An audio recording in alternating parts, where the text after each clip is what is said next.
शीतलनाथ भगवान की पुनः एक बार जय बोलकर हम आज के इस पावन कार्यक्रम को आगे की ओर गति देंगे। बोलिए श्री शीतलनाथ स्वामी भगवान की, बोलो अर्बुदगिरी मंडन श्री आदिनाथ भगवान की, बोलो गिरनार मंडन श्री नेमिनाथ भगवान की जय। चलिएगा,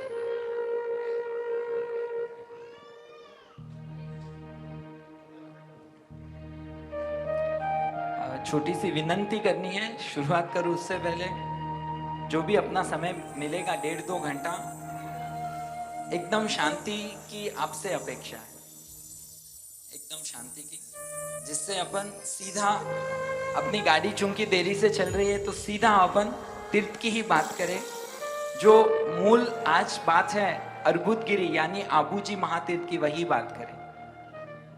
इतना एक्सपेक्टेशन रख सकता हूं आपसे, धन्यवाद। चलिएगा, परमात्मा का शासन, कई सारे तीर्थ प्रभु के शासन में है, एक से एक तीर्थ। सबसे बेस्ट 2 तीर्थ कौन से? तो के शत्रुंजय और गिरनार। इसीलिए हम बार बार कहते हैं जगमा तीर्थ 2 वड़ा, शत्रुंजय गिरनार, एक गढ़ ऋषभ समोसरिया, एक गढ़ नेम कुमार। और 5 सर्वश्रेष्ठ तीर्थ कौन से हैं? सब तीर्थ की एक एक बात होती है। तो शास्त्रकार भगवंत फरमाते हैं कि शत्रुंजय गिरनार टॉप 2, उसके बाद 3 कौन से? तो के अष्टापद जी, आबू जी और सम्मेत शिखर जी। कौन से 5 तीर्थ अभी हो गए? शत्रुंजय गिरनार, आबू जी, अष्टापद जी और सम्मेत शिखर जी। अष्टापद कौन कौन गए? अष्टापद जी की यात्रा कौन कौन करके है? मैं देख रहा था कि आप सुन रहे कि नहीं। स्टार्ट में हम सब बराबर है। अष्टापद अगर हम गए होते तो आप और हम शायद यहाँ नहीं होते, मोक्ष में गौतम स्वामी जी महाराजा के साथ होते, परमात्मा महावीर देव के साथ होते। कहते जो अष्टापद की यात्रा ये भव में करता है उसका अगला भव नहीं होता। तो अष्टापद जी हम नहीं जा सकते। बचे कितने? 4। तो परमात्मा के 5 सर्वश्रेष्ठ तीर्थों को हम यहाँ बैठे बैठे भाव से वंदन करेंगे। अष्टापद जी तो नहीं जा सकते, लेकिन भावना बानिए कि दूसरे जो 4 तीर्थ है वो हम बार बार जाए। जब भी अनुकूलता हो इन तीर्थों की ओर अपनी दौड़ हो, भाव से हम वंदन करके गाएंगे।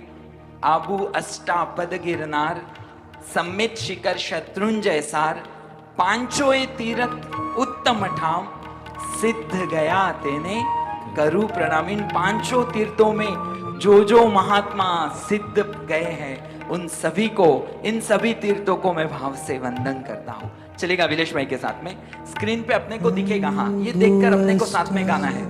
पद गिरना 5 तीर्थ उत्तम ठाम, सिद्ध गया तेने करो प्रणाम। सम्मित शिखर 5 तीर्थ सिद्ध गया, आबू अष्टापद गिरनार, समित शिखर शत्रुंजय सार, 5 तीर्थ उत्तम ठाम, सिद्ध गया तेने करो प्रणाम। आबू अष्टा समित शिखर शत्रुंजय, 5 तीर्थ सिद्ध गया तेने। 5 तीर्थ उत्तम ठाम, सिद्ध गया तेने करू प्रणाम। सुबह के प्रतिक्रमण में सकल तीर्थ वंदन, जो जिसके सूत्र के माध्यम से हम सभी तीर्थों की वंदना करते हैं, उसमें भी पूज्य जीव विजय जी महाराजा फरमाते हैं कि प्रभु के शासन के 5 सर्वश्रेष्ठ तीर्थ हैं। इसीलिए वो कहते हैं, क्या कहते हैं?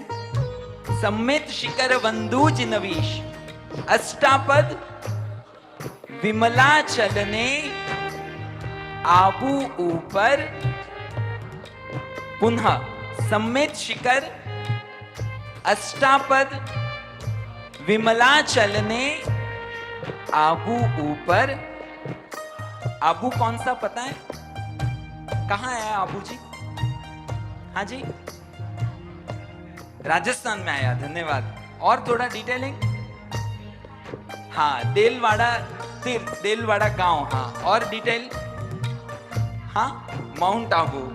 ये तो धन्यवाद है कि स्टार्ट में आपने देलवाड़ा का नाम बताया। बाकी हम लोग त्याग प्रदान धर्म हमारा, लेकिन हम पूरे भोग प्रदान होके घूम रहे।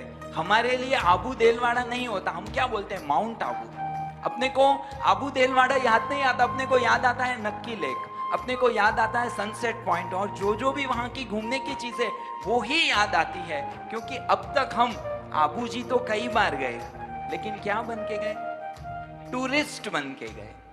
अभी आज के इस भाव यात्रा के माध्यम से, आबू महातीर्थ की गौरव गाथा के माध्यम से अपने को परमात्मा के शासन के 5 सर्वश्रेष्ठ तीर्थों में जो आबू महातीर्थ है उसका भक्त बन के जाना है। विलेश भाई के साथ में हम सब गाएंगे समेत शिखर वंदू जिनवी।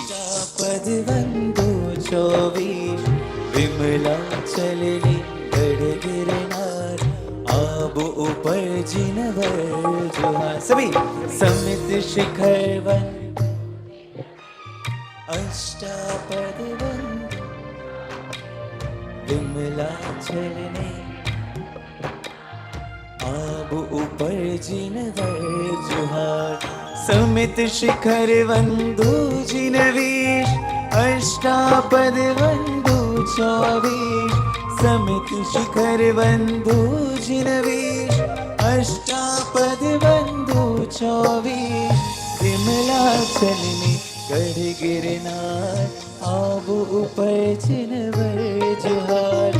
समित शिखर वंदू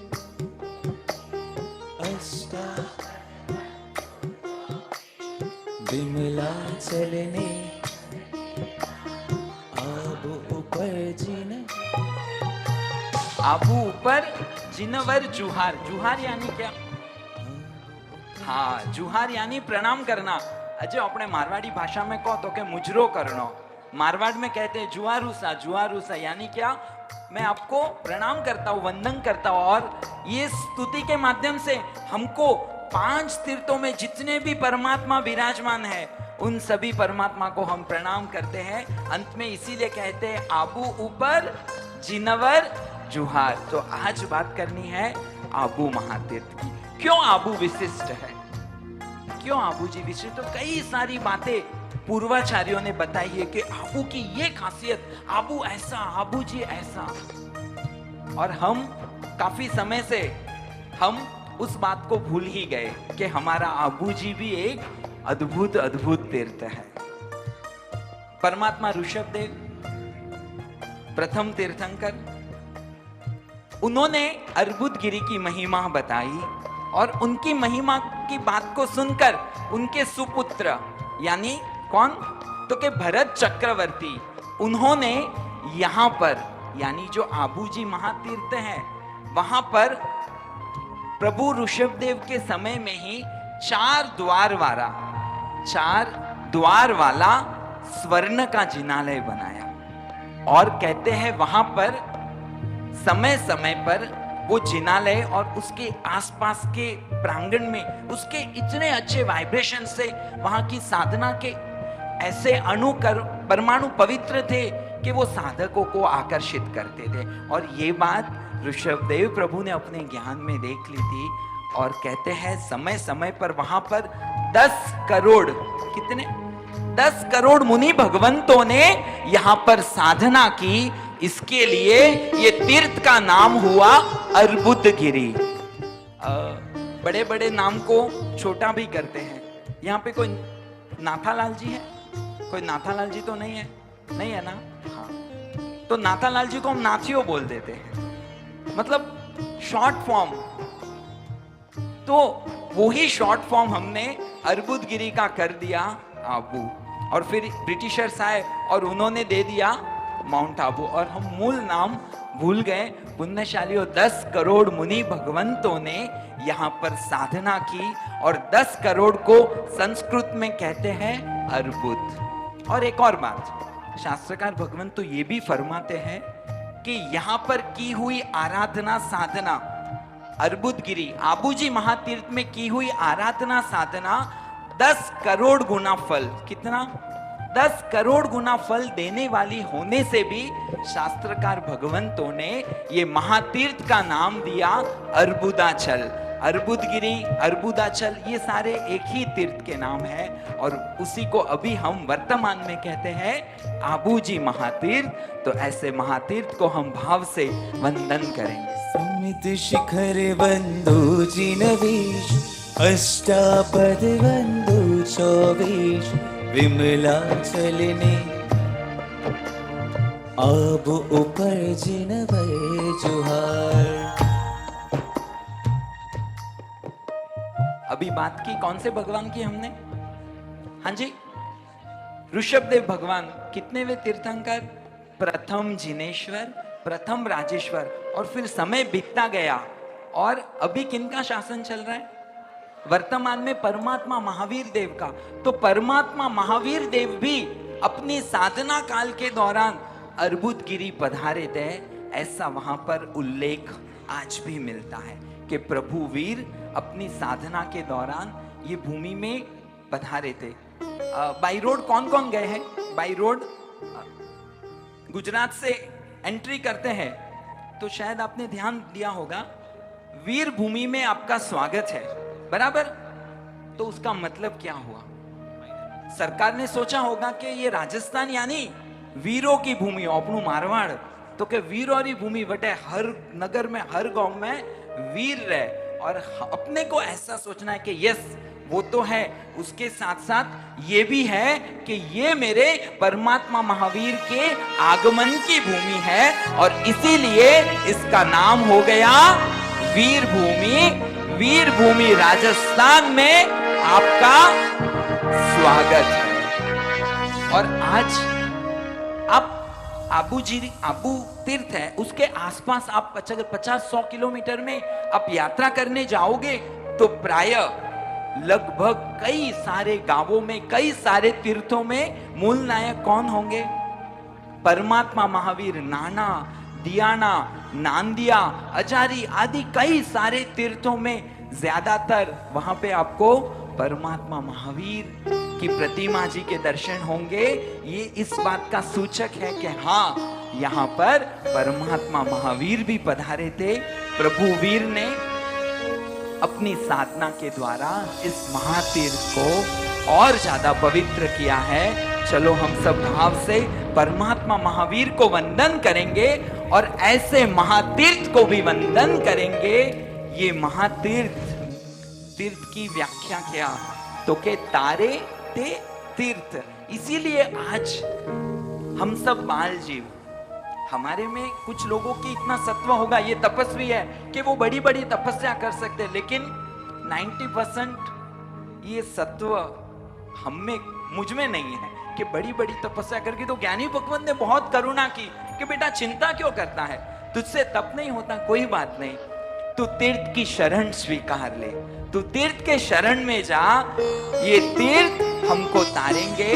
तो चलो ऐसे महातीर्थ, नमो नमो महातीर्थाय, इस महातीर्थ को हम यहाँ बैठे बैठे भाव से वंदन करेंगे और फिर सीधा यहाँ से इस महातीर्थ की भाव यात्रा में हम आगे बढ़ेंगे। नमो नमो महातीर्थाय, नमो नमो महातीर्थाय, नमो नमो महातीर्थाय, नमो नमो महातीर्थाय, नमो नमो महातीर्थाय, नमो नमो महातीर्थाय, नमो नमो महातीर्थाय, अर्बुदगिरिये नमो नमः, महातीर्थने नमो नमः, अर्बुदगिरिये नमो नमः, महातीर्थने नमो नमः, आदिनाथने नमो नमः, वंदन हो निमिनाथने, आदिनाथने नमो नमः, वंदन हो निमिनाथने, नमो नमो महातीर्थाय, नमो नमो महातीर्थाय, नमो नमो महातीर्थाय,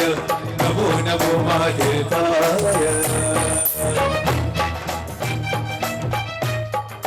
नमो नमो महातीर्थाय, नमो नमो महातीर्थाय, नमो नमो महातीर्थाय नमो नमो महातीर्थाय आदिनाथने नमो नमः पार्श्वनाथने नमो नमः आदिनाथने नमो नमः पार्श्वनाथने नमो नमः अर्बुदगिरिने नमो नमः वंदन हो महावीरने अर्बुदगिरिने नमो नमः वंदन हो महावीरने नमो नमो महातीर्थाय नमो नमो महातीर्थाय नमो नमो महातीर्थाय नमो नमो महातीर्थाय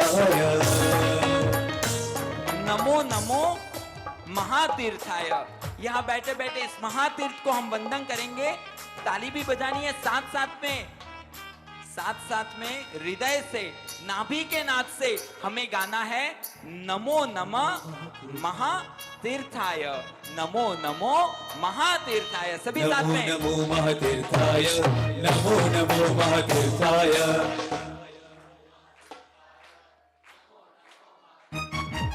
नमो नमो महातीर्थाय नमो नमो महातीर्थाय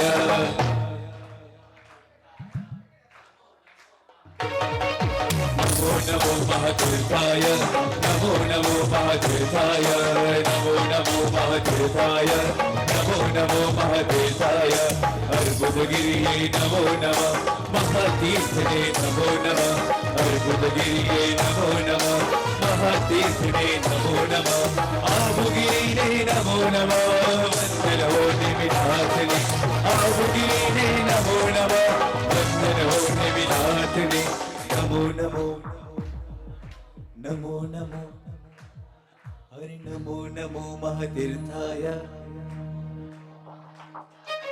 नमो नमो महातीर्थाय नमो नमो महातीर्थाय नमो नमो महातीर्थाय नमो महातीर्थाय नमो नमो महातीर्थाय नमो नमो महातीर्थाय नमो नमो महातीर्थाय नमो नमो महातीर्थाय नमो नमो महातीर्थाय नमो नमो महातीर्थाय नमो नमो महातीर्थाय नमो नमो महातीर्थाय नमो नमो महातीर्थाय नमो नमो महातीर्थाय नमो नमो महातीर्थाय।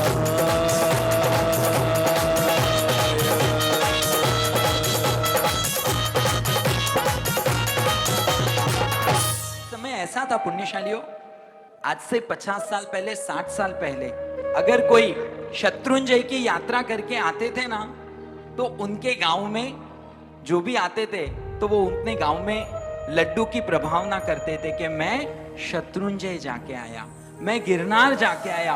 और शिखर जी तो जाना बहुत बड़ी बात थी, वो समय था। अभी तो हम बड़ी ही आसानी से जाते हैं, जाकर कितनी भक्ति करते हैं वो खुद की आत्मा को पूछना है। एक भाई, हमने सुना होगा ये बात, वापस याद करते। एक भाई साहिब जी के पास गए, साहिब जी मैं आज शत्रुंजय महातीर्थ जा रहा हूं, कुछ काम है तो कि बस दादा के चरणों में वंदना करना, दादा को मेरे प्रणाम करना। और गए, आज सुबह तो मिले थे और अगले दिन सुबह वापस मिल गए कि साहिब पूछ रहे कि आप शत्रुंजय नहीं जाके, तो ये जाके आ गया। तो क्या कैसे? तो क्या साहिब फ्लाइट में गया, अहमदाबाद उतरा, सामने कार रेडी थी, सीधा पालीताना गया, यात्रा की, फिर कार रेडी थी, फिर अहमदाबाद से फ्लाइट ली और सुबह आ गया। साहिब बोले अच्छा, तो क्या हाँ। और साहिब ने पूछा कि दादा की आंगी थी, दादा ने मुकुट पहना था? तो क्या साहिब वो तो याद नहीं। यानी अपनी यात्रा कुछ ऐसे ही चल रहे, हम भाग भाग रहे, दिन में 5 यात्रा कर ली, 7 यात्रा कर ली। और पहले तीर्थ कौन सा था, कौन से मूलनायक, तो क्या पता नहीं। कभी ऐसा होता है कि दिन में, एक दिन में कितने रिसोर्ट में जाते हैं? एक दिन में एक नहीं दीदी, 4 दिन एक रिसोर्ट में पड़े रहते हैं हम लोग, 3 दिन। क्यों कान वास्ते एक रिसोर्ट में 3 दिन रहना? हाँ, तो क्या आराम करना है। और ज्यादा बोलते हैं कि यहाँ के वातावरण को एंजॉय करना है। और जब तीर्थों की बात आती है, जहां पर कल्याणक हुए, जहां पर साधना हुई, वहां के वाइब्रेशंस को फील करना है तो क्या नहीं, अपने को तो भागना है, भागना है, भागना है। दिन के 5 किए, 7 किए, अगर हम एक दिन में 5-7 रिसोर्ट नहीं घूमते तो एक दिन में 5-7 यात्रा करना कहां तक उचित है? मैं गलत नहीं ठहराता। अगर कोई यात्रा प्रवास में जा रहे कि 100-150 जन है, समय की मर्यादा है, वो बात अलग। लेकिन यही धारा बना ली कि आहोर से निकले, अहमदाबाद पहुंचे, 2 दिन में 20 यात्रा की। कौन से भगवान, कौन सा कलर, क्या प्राचीनता, क्या महत्व, नहीं जानता, नहीं जानता। तो वो समय ऐसा था कि लोग बहुत कम जाते थे यात्रा, लेकिन जब जाते थे तो आराम से यात्रा का आनंद मना के आते थे। तो वो जमाने में बार बार शत्रुंजय गिरनार शिखर जी जाना पॉसिबल नहीं था, और अष्टापद तो विलुप्त था। तो हमारे पूर्वजों ने कल्पना की कि हमारा आबू महातीर्थ, यहां जाए तो हमें अष्टापद जी याद आए, यहां जाए तो हमें शत्रुंजय याद आ जाए, यहां जाए तो हमें गिरनार याद आ जाए, और आबू जी जाए तो हमें सम्मेत शिखर जी याद आ जाए। और परमात्मा महावीर का आगमन हुआ है तो 5 जिनालय ये आबू जी में निर्मित है, जो हमें सूचन देते हैं, जो हमें संदेश देते हैं कि ये 5 तीर्थों का भाव से स्मरण आबू महातीर्थ में हम बैठे बैठे कर सकते हैं। इसीलिए वहां पर 5 जिनालय, पहला विमल वसही, वहां के मूल नायक आदिनाथ दादा, दूसरा लूण वसही, वहां के मूल नायक नेमीनाथ दादा, तीसरा पित्तलहर, वहां के मूल नायक आदिनाथ दादा, चौथा खरतर वसही, पार्श्वनाथ दादा, और 5वां महावीर प्रभु का जिनालय। ये 5 जिनालय अष्टापद, शत्रुंजय, गिरनार, सम्मेत शिखर जी और परमात्मा महावीर का स्मरण कराता है। पहले 2 ही तीर्थ ज्यादा जाते थे राजस्थान से, एक तो आबू जी और दूसरा केसरिया जी। बस चलेगा पुण्यशालियों, अभी हम हमारी भाव यात्रा में आगे बढ़ेंगे कि क्या अद्भुत महिमा इस अर्बुदगिरी महातीर्थ की है, जिससे हम काफी समय से अज्ञात है। अभी थॉट चेंज करना है।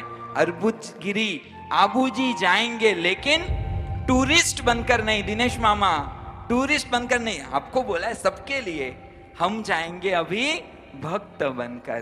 क्या वो माहौल होगा? कल्पना करो कि हमारे हाथ में मंदिर की डिब्बी होगी, हाँ, आर्य वेशभूषा हमारी होगी, पूजा के कपड़े में हम मंदिर की डिब्बी द्रव्य लेकर दादा के दरबार में जाएंगे, तो जो दादा के चेहरे पे है ना एक विशेष स्माइल आएगी, हाँ, काफी वर्षों के बाद अभी मेरे भक्त वापस भक्त बनकर मुझे मिलने आ रहे। बस यही उद्देश्य ये महातीर्थ की भाव यात्रा का माध्यम है कि हमें अर्बुदगिरी भक्त बनकर जाना है।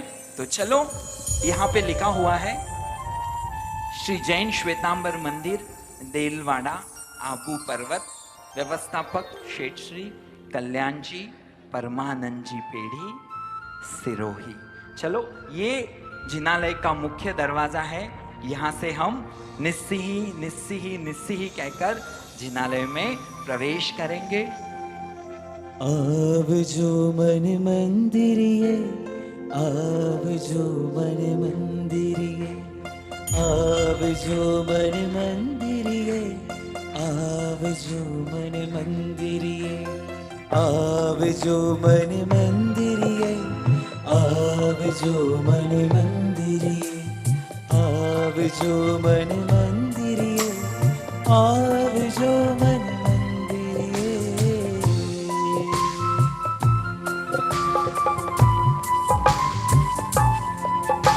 धीरे धीरे हम चल रहे हैं प्रथम जिनालय विमल वसही जिनालय की ओर।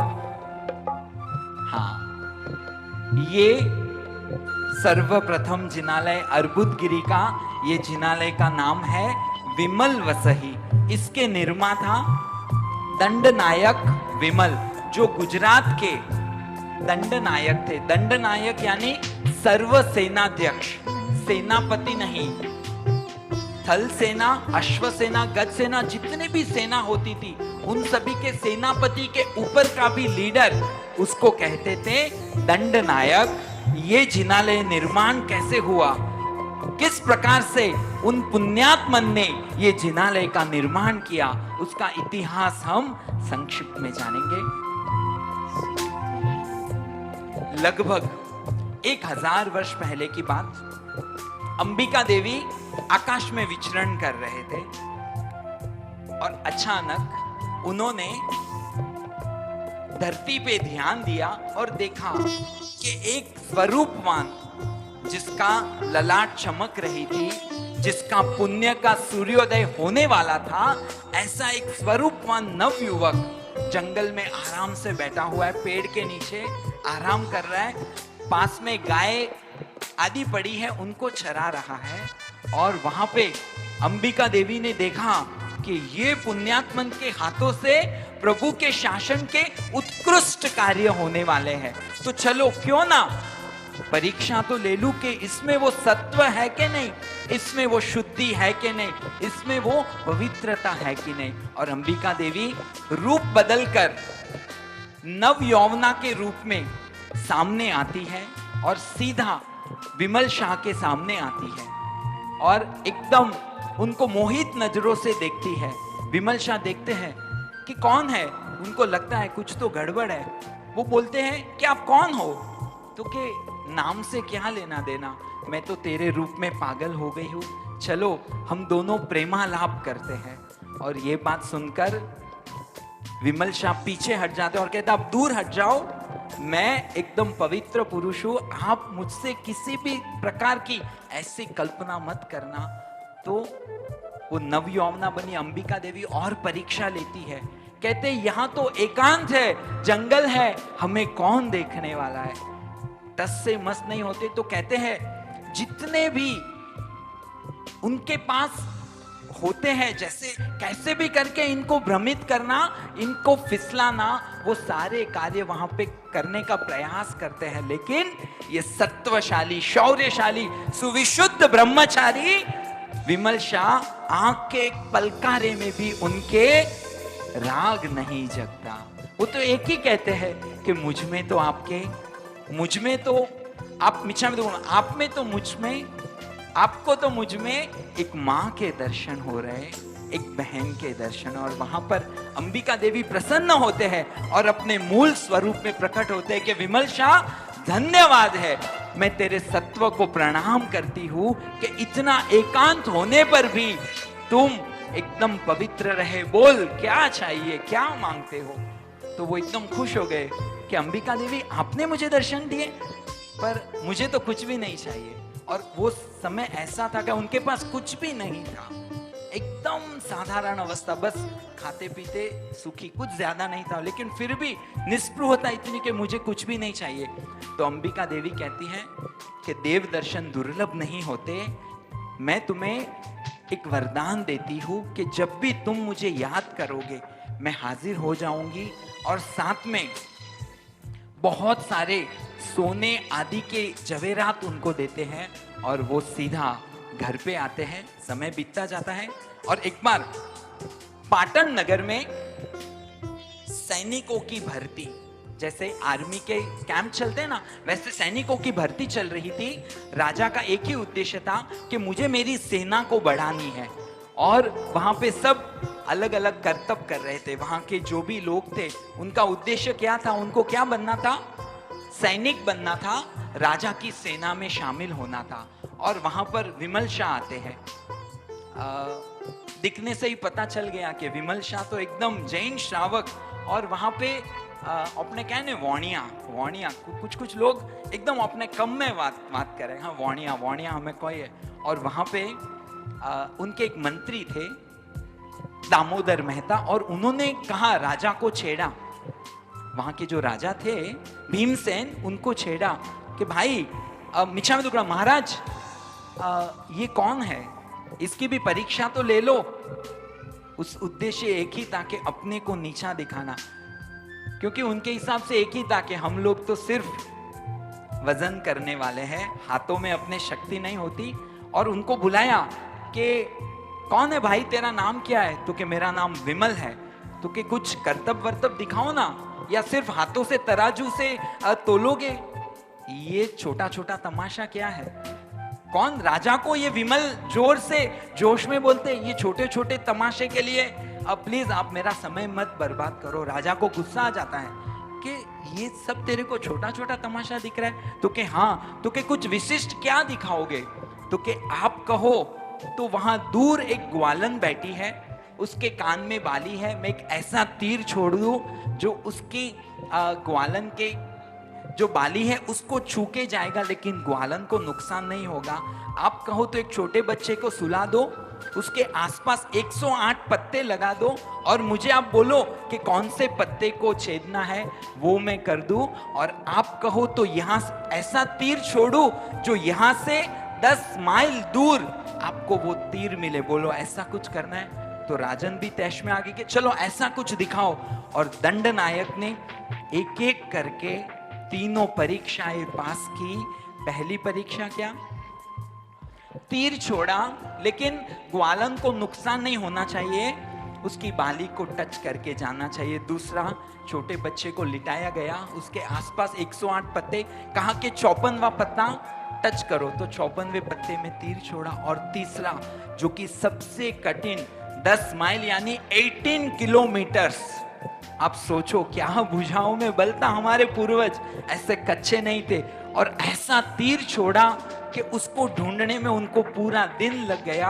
18 किलोमीटर दूर एक पेड़ में वो तीर था, और सुबह लेकर आते, और वहां पे सब बोलते हैं कि ये तो महापुण्यशाली है, इनको तो दंड नायक बनाना चाहिए। और वहां पर घोषणा होती है, बोलो दंड नायक विमल शाह की जय, दंड नायक विमल शाह की जय। और कहते हैं तब गुजरात में राज्य किसका चलता था? तो कि भीमदेव, लेकिन बात किसकी चलती, आज्ञा किसकी चलती? तो विमल शाह। और बस समय बीतता गया। विमल शाह को अचानक एक बार एक गुरु भगवंत का योग हुआ। पूज्य धर्मघोष गुरु भगवंत पधारे और उन्होंने अर्बुदगिरी की महिमा कही। क्या महिमा कही, उस महिमा को जानेंगे। उससे पहले एक भक्ति भरा स्तवन हम यहाँ पर सुनेंगे, और आगे देखेंगे कि विमल शाह किस प्रकार से ये अद्भुत विमल वसही जिनालय का निर्माण करते हैं। मन डूठरे छे रोमे रोमे हमारा पुलकित बने छे, पुलकित बने छे।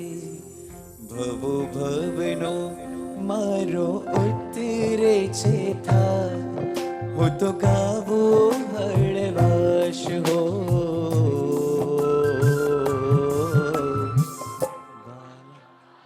क्या बात हो। आवे तुम पास लई मोगतीनी आश, नहीं करशो ना निराश हो।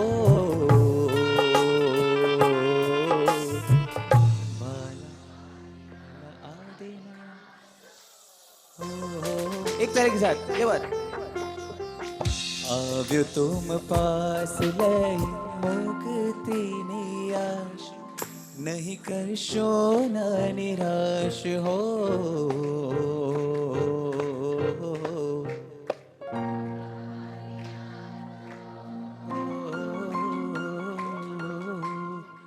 वाला आदिनाथ मैं तो पकड़ो तारो हाथ, मन दे जो सदा साथ हो। वाला आदिनाथ हो।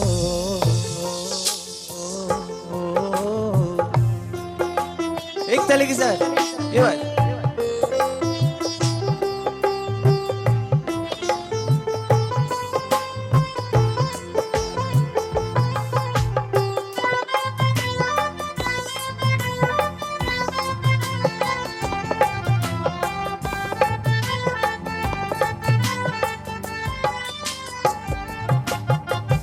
लगी रे मोहे तुमसे लगने ऋषभ जी नंद दयाल हो मोहे लागी लगने वा ऋषभ जी नंद दयाल हो मोहे लागी लगने वा लगी रे मोहे थोड़ा जोर से हाँ लगी रे क्या बात मोहे तुमसे लगने लगी अरे दादा मेरे दादा दीना तुमसे जन्मों का है मेरा ये नाता तो बोलो ना दादा मेरे दादा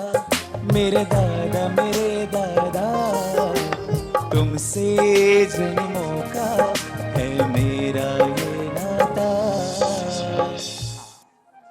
बस अपना समय अपने को या तो स्क्रीन पर या आंख बंद करके तीर्थों के बारे में सुनना है। यहाँ आजू बाजू आगे पीछे कौन बैठा है, ये सबके लिए बहुत बहुत समय पड़ा है, बहुत समय मिलेगा, ये सुनने भर भर समय नहीं मिलेगा। और वहां पर तीर्थ की महिमा बताते हैं कि अर्बुदगिरी यानी अद्भुत है, प्रभु के शासन के 5 सर्वश्रेष्ठ तीर्थों में एक है। और उस समय जब विमल शाह थे तो एक भी जिनालय अर्बुदगिरी पर आबूजी तीर्थ पे नहीं था। तो ये बात को बोलते हुए धर्मघोष सूरी महाराजा की आंख में आंसू आते हैं कि ये अपना तीर्थ ऐसा और आज एकदम वीरान पड़ा है। आज से 100 साल पहले तक भी यहाँ पर जिनालय थे और आबू का कुछ तो कनेक्शन फील होता है दंडनायक विमल को, और उनके मन में लगता है कि कैसे भी करके मुझे पुनः जिन शासन का ध्वज अर्बुदगिरी पर फहराना है, मुझे पुनः जिन शासन की ध्वजा अर्बुदगिरी पर फहरानी है। और ये बात बोलते हैं और वहां से वो विहार करते हैं, पुनः बिजी हो जाते हैं। और अचानक एक बार उनको याद आता है कि अरे ये राजकाज में इतने युद्ध करने में मैं वापस अर्बुदगिरी को भूल गया। तपास करवाते कि कहां पर है उनके गुरु भगवान, उनको वापस विनंती करते और कहते हैं चलो ना हम अर्बुदगिरी की ओर चलते हैं। तो कि वहां पे तो कुछ नहीं, तो के पास में क्या है, तो के जीरापल्ली गांव जो जीरा वाला तीर्थ, तो चलो वहां एक संघ लेकर जाते हैं। और पाटन से एक अद्भुत चरी पालित संघ दंडनायक विमल लेकर आता। आप कल्पना करो, नेक्स्ट टू महाराजा यानी नंबर 2 पोजीशन अगर अमित शाह चरी पालित संघ निकाले तो क्या होगा उसकी जाहो जलाली। हम कल्पना कर सकते हैं कि वो एक टॉप लेवल का होगा, और वो ही टॉप लेवल का चरी पालित संघ वहां पर आता है। समय सर पहुंचता है, संघ माला होती है, सब अपने अपने गंतव्य पर जाते हैं। लेकिन विमल शाह के मन में एक ही इच्छा, क्या, अर्बुदगिरी का उद्धार। क्या करना, कैसे करना। तो अचानक उनको ख्याल आता है कि वहां जीरापल्ली गांव के पास में पहाड़ी है आरासन, तो कि वो अंबिका देवी का स्थान है, तो कि मुझे वहां जाकर साधना करनी है। परिवार को बोलते हैं आप वेट करो, मैं 3 दिन के बाद आऊंगा। पुण्यशालियों, बड़े कार्य करने होते हैं ना तो क्या करना होता है, अट्ठम है ना, सिद्धि करता है।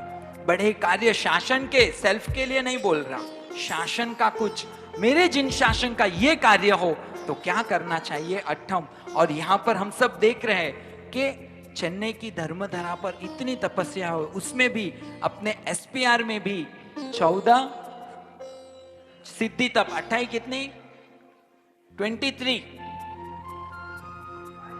22, 28 और 40 छठ अट्टम हुए। उन सभी तपस्वी यहाँ पर हाजिर हो तो एक बार उन सभी तपस्वियों की जोरदार तालियों के साथ अनुमोदना करेंगे कि वाह, धन्यवाद है, धन्यवाद है।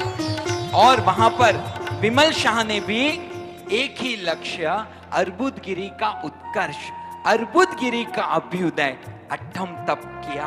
अचल बैठ गए, बस आंख बंद करके एक ही बात, अर्बुदगिरी का अभ्युदय, कुछ नहीं। पहला दिन बीता, दूसरा दिन बीता, तीसरा दिन भी बीता और तीसरे दिन रात को मध्य रात्रि में अचानक से एक प्रकाश होता है। विमल, आंखें खोलो, मैं तुमसे प्रसन्न हूं। इतने ध्यान में थे कि एक सेकंड के बाद उनको लगा कि कौन है।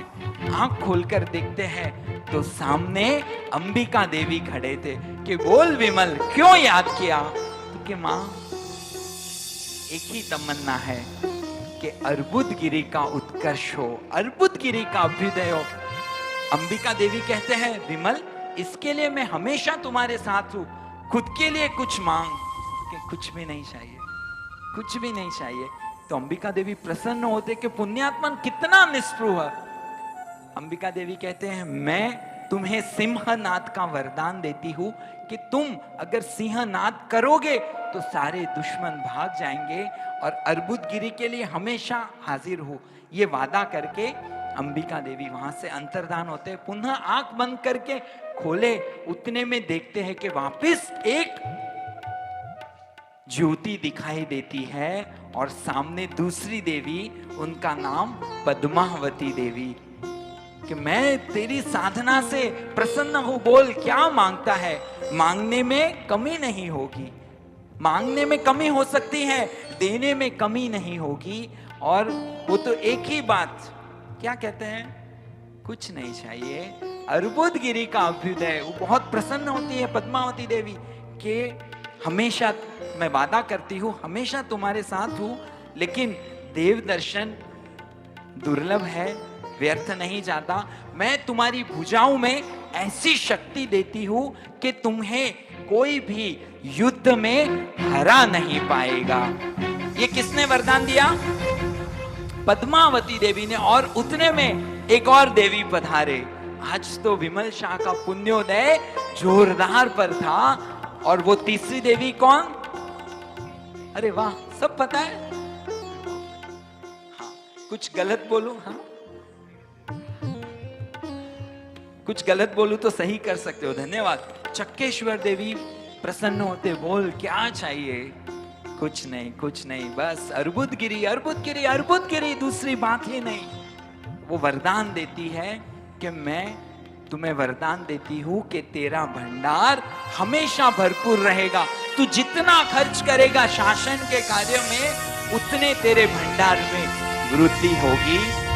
तीनों देवियां प्रसन्न होकर वरदान देकर वहां से चली जाती और बड़ी खुशी के साथ पुनः अपने स्थान पर लौटते हैं। उनकी श्राविका श्रीदेवी कहते हैं, परमेश्वर कैसी रही आपकी आराधना साधना, क्या हुआ, बताओ बताओ बताओ। तो वो जब ये बात बोलते हैं तो उनकी श्राविका भी खुश होती है कि वाह, धन्यवाद, कितना अच्छा सुकून है। अभी हम जोरदार से हमारे अर्बुदगिरी की महिमा को चार चांद लगाएंगे, शीघ्र जिनालय का निर्माण कराएंगे। क्या वो श्राविका, क्या उनके भाव। और पुनः अपने नगर में जाते हैं पाटन। कुछ समय के बाद राजा लोग हैं ना, कई बार कान के कच्चे होते हैं, दूसरों की बातें सुनकर जल्दी है ना, उनको लगता है कि नहीं दिस इज दिस, वो सुनते नहीं ध्यान से। तो वहां जो दामोदर मेहता मंत्री थे, उन्होंने इतने कान भरे कि ये विमल शाह देखो नंबर 2 हो गया है, ऐसा ना हो कि आपको वो सिंहासन के हटाकर खुद राजा बन जाए। और उनको भड़का देते हैं और विमल शाह को भी पता लग जाता है कि नहीं, जहां अरुचि हो वहां नहीं रहना। और वो सोचते क्या करूं। और उतने में राजा अभी नंबर 2 ऐसे नहीं हटा सकते, क्योंकि वो नगर में प्रिय थे, सबको प्यारे थे। तो उनको कहते काम करो, आप चंद्रावती नगरी जाओ और वहां का कार्य संभालो। जो आज्ञा महाराज। चंद्रावती यानी आबूगिरी की तलेटी में बसा हुआ गांव। और उनको तो जो चाहिए था वो ही मिल गया और बड़ी खुशी के साथ यहाँ पर आते हैं, कार्य शुरू करते हैं राजकाज का साथ साथ में। अभी क्या कार्य उनको करना है? अर्बुदगिरी में जिनालय का निर्माण। वहां पहुंचते हैं और वहां पर देखते हैं कौन सी जमीन अच्छी है। एक जोरदार जमीन, बहुत सुंदर जमीन, जहां बैठकर उनको लगता है कि नहीं, ये साधना भूमि है, ये जमीन लेने जैसी है। तो वहाँ के स्थानिकों को बुलाते हैं और जो वहाँ के स्थानिक थे वो सब आते थे, आए, उनको कहा कि मुझे ये ज़मीन चाहिए, आप जो भी कीमत कहो मैं देने तैयार हूँ। तो कि दंडनायक जी ये ज़मीन हम आपको नहीं बेचेंगे। तो कि क्यों? तो कि बस हमारी इच्छा, आपको नहीं बेचेंगे। अरे मुझे यहाँ पे एक जिनालय का निर्माण करवाना है, आपको बेचनी पड़ेगी। तो उनको लगता है कि अगर इनको परमिशन दे दी, इनके जिनालय का निर्माण होगा तो शायद अपना महत्व कम हो जाएगा, हमें कोई नहीं पूछेगा। तो वो बोलते कि हम आपको जमीन नहीं बेचेंगे, अगर आपको चाहिए तो आप शो अस सम प्रूफ, मुझे कुछ प्रूफ बताओ कि ये जमीन आपकी जिनालय के योग्य है। आप कह रहे हो कि अर्बुदगिरी आपका तीर्थ है, तो कुछ तो प्रूफ बताओ। यहाँ पे सोचने जैसी बात है। नंबर 2 पोजीशन, और वर्तमान में चंद्रावती नगरी के राजा के जैसे एक आदेश दे देते ना, तो उन सभी को साइड में बिठाकर वो जमीन पे कब्जा कर सकते थे, बराबर। अभी ऐसा हम देखते भी है कि पॉलिटिशियंस कई बार ऐसे करते हैं, लेकिन नहीं, प्रभु के शासन के पाए हुए जीव लेंगे, उचित दाम देकर, सामने वाले की प्रसन्नता देखकर, उनके दिल में शासन बसे, ऐसा करना है। तो कहते हैं ठीक है, मैं आपको 1-2 दिन में प्रूफ बताता हूं। अभी बोल तो दिया, घर पे आए, क्या करे, क्या प्रूफ शो करूं? और उनको तो अंबिका देवी हाजिर थे, आंख बंद करके ध्यान में बैठे। कुछ समय में अंबिका देवी हाजिर हुए कि बोल विमल, क्यों याद किया? तो कि माँ, तीर्थ का कार्य शुरू किया है। अभी वो लोग प्रूफ मांग रहे, वो लोग प्रूफ मांग रहे कि मैं क्या प्रूफ दूं। और उनके मन में है ना एक संशय था, काफी समय हो गया था शादी को, घर में संतान नहीं थी, घर में अभी पलना नहीं था। तो मन में समय होता है शादी के बाद, तो हर कपल की इच्छा होती है कि मेरे घर में पलना हो, एक छोटा फूल हमारे आंगन में खिले, एक छोटा प्राणी घर में खेले कूदे धमाल करे, तो सभी इच्छा होती है। तो वो एक मन में इच्छा थी। तो अंबिका देवी ने ज्ञान में देखा, तो ये पूछा कि विमल, तुम्हारी इच्छा है ना, कि एक मन में संशय है कि संतान की प्राप्ति होगी कि नहीं? तो कि हाँ माँ। तो कि तेरा पुण्य ऐसा है कि या तो तेरे को संतान की प्राप्ति होगी, या तेरे हाथों से जिनालय का निर्माण होगा, या तो आरस या वारस। बोल क्या चाहिए? क्योंकि ये तो अपने राजकाज में बिजी है, लेकिन उनकी श्राविका की इच्छा कि घर में एक पौधा खिले, एक किलकारी गूंजे। लेकिन उनको विश्वास था कि नहीं, मेरी श्राविका भी अगर ये प्रश्न है तो आरस या वारस, तो वो आरस को ही ओके कहेंगे। और बिना अपनी श्राविका को पूछे वो सत्वशाली विमल जी ने कहा, अंबिका देवी, मुझे वारस नहीं, मुझे आरस चाहिए। और अंबिका देवी प्रसन्न होती है कि वाह विमल वाह, क्या तुम्हारा सत्व है।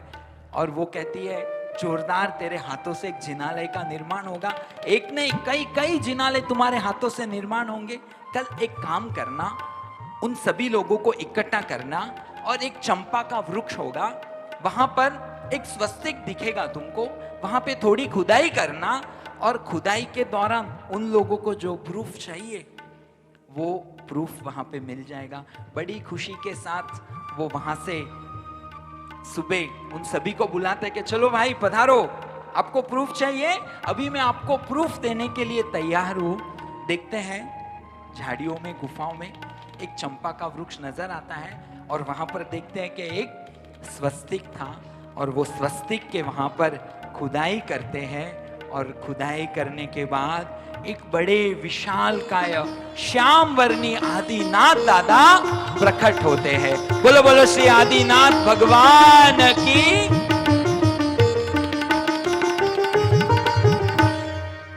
ये दृश्य देखकर वो जो स्थानिक थे उनको टेंशन आ गया कि अभी क्या, अभी जबान दी है तो जगह तो बेचनी होगी, तो क्या करे। एक ही मन में इच्छा थी कि जगह तो इनको नहीं बेचनी, नहीं बेचनी। अभी प्रूफ भी मिल गया, तो उन लोगों ने कहा, उनको कहा विमल मंत्री जी ने कि आपने वादा किया था। देखिए उनका टोन कैसा, तीर्थ का कार्य करना है तो टोन कैसा, पावर नहीं। प्रेम से कि अभी आप मुझे ये जगह दीजिए, बोलो अभी आपकी कीमत बोलो। एक काम करो, आपको जितनी जमीन चाहिए वहां पर सोने के सिक्के बिछा दो, और जितनी आपको जमीन चाहिए वो जमीन आप ले लो। क्या कहा होगा विमल मंत्रीश्वर ने? हाँ, एक क्षण का भी विचार नहीं किया और कहा मैं तैयार हूं। और वहां पे उन्होंने ईमानदारी की, नीतिमंता क्या होती है उसकी मिसाल कायम की। यहाँ पे अगर हम राउंड कॉइन्स, नॉर्मली वो जमाने में राउंड कॉइन्स चलते थे, यहाँ पे अगर राउंड कॉइन बिछाएंगे तो बीच में गैप रहेगा, 100% रहेगा, पूरा गैप रहेगा।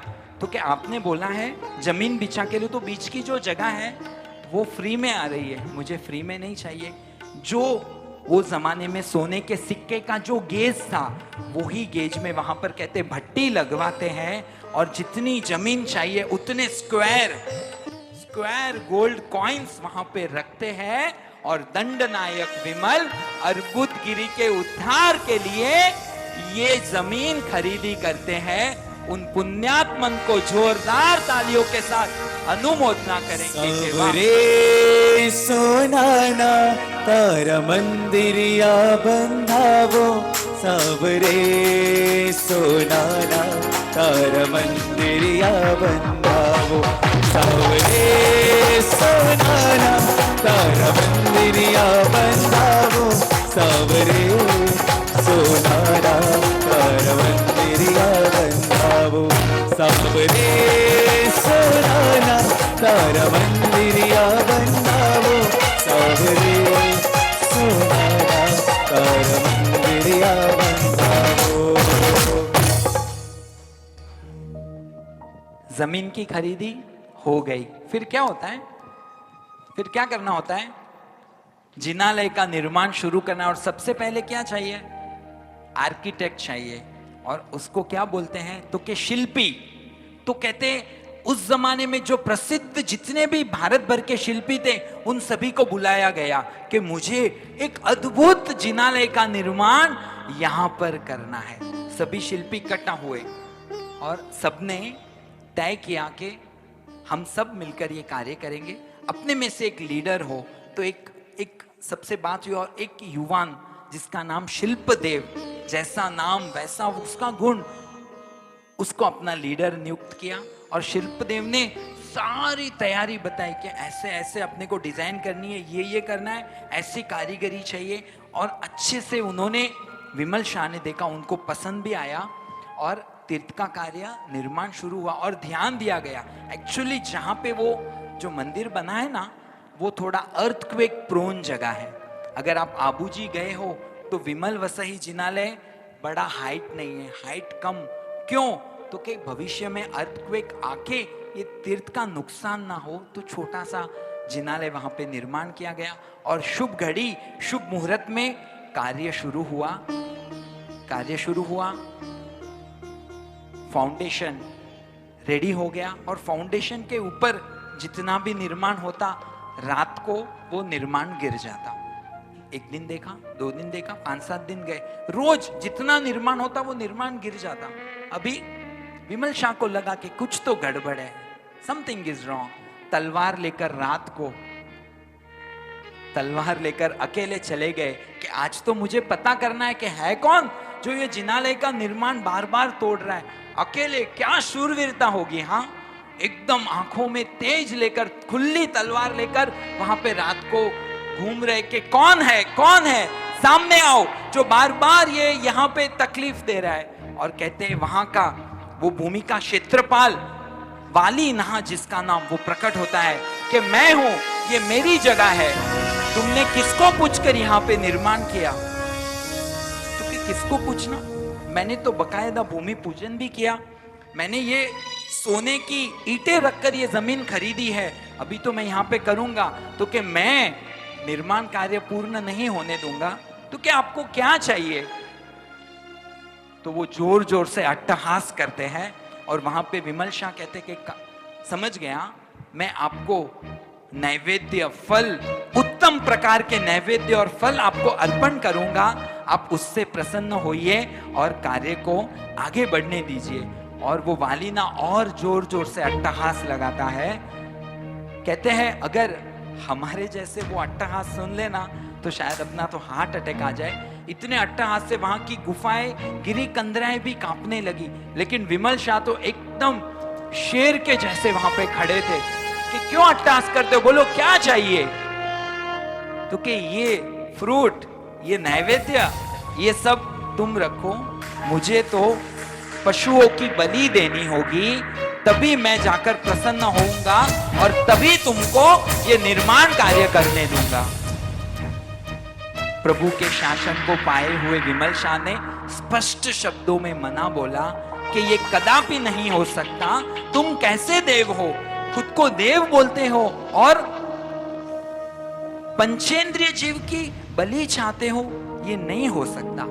और वो कहते हैं देखो, मैं चाहूं तो अभी का अभी पद्मावती देवी, अंबिका देवी और चक्केश्वरी देवी को यहां पे विनती करके बुला सकता हूं, वो तुमको जोरदार सजा देगी, समझ जाओ। उसको भी एक बार तो डर लग गया, लेकिन उस वालिना ने अपने चेहरे पे डर नहीं दिखाया। उसने कहा मुझे तो बलि चाहिए।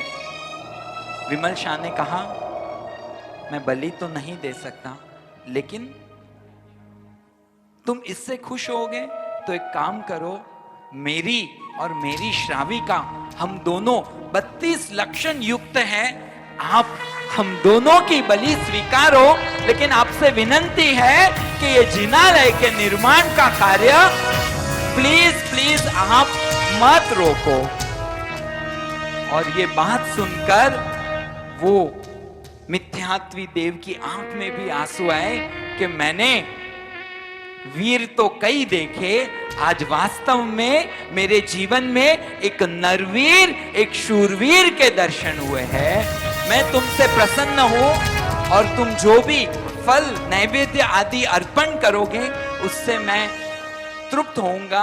और आज से मैं वादा करता हूं कि कभी भी इस महातीर्थ के निर्माण में मैं अड़चन नहीं आने दूंगा। वो पुण्यशाली उनके सत्व को जोरदार जोरदार भावों के साथ नमन करेंगे कि विमल शाह ने कितना त्याग और कितनी कुर्बानी दी। पहला त्याग आरस या वारस, तो क्या बोला, आरस चाहिए। और दूसरा सोने की ईंटें बिछाकर जमीन खरीदी। और तीसरा खुद का बलिदान देने के लिए तैयार है। लेकिन अर्बुदगिरी में जिन शासन की ध्वजा लहरानी चाहिए, आज वो विमल शाह हम सबको एक प्रश्न कर रहे हैं। अगर वो देवलोक, अभी देव आते नहीं है, देवलोक से यहाँ आ जाएंगे ना तो शायद हमको एक मीठी सी थप्पड़ लगाएंगे कि तुम लोग कैसे हो, जिसके लिए, जिस जिनालय के निर्माण के लिए मैंने इतना त्याग दिया, तुमको वहां पर जाने के लिए समय नहीं है। तुम टूरिस्ट बनकर वहां पे जाते हो, छोटे छोटे कपड़े पहनकर मंदिर में घूमते हो और ये जिनालय की आशाधना करते हो। आज वो विमल शाह हमको प्रश्न कर रहे हैं कि भाई ये जिनालय के लिए मैंने मेरा सर्वस्व समर्पण कर दिया, तुम कम से कम भक्त बनकर तो ये तीर्थ की यात्रा करने पधारो। उन विमल शाह को हम भाव से वंदन करेंगे और मन में एक संकल्प करेंगे कि जब भी अर्बुदगिरी जाना है, टूरिस्ट बनकर नहीं, भक्त बनकर जाएंगे। और वो महापुरुष के वाइब्रेशंस, उनके वाइब्रेशंस क्या, उनके भाव होंगे, उन भावों को फील करेंगे। चलो हम दादा के जिनालय में, जहां पर प्रथम जिनेश्वर, प्रथम राजेश्वर, प्रथम योगीश्वर ऐसे आदिनाथ दादा विराज रहे हैं, उन आदिनाथ दादा के दर्शन करने हम दादा के जिनालय में प्रवेश करेंगे। निस्सी निस्सी निस्सी।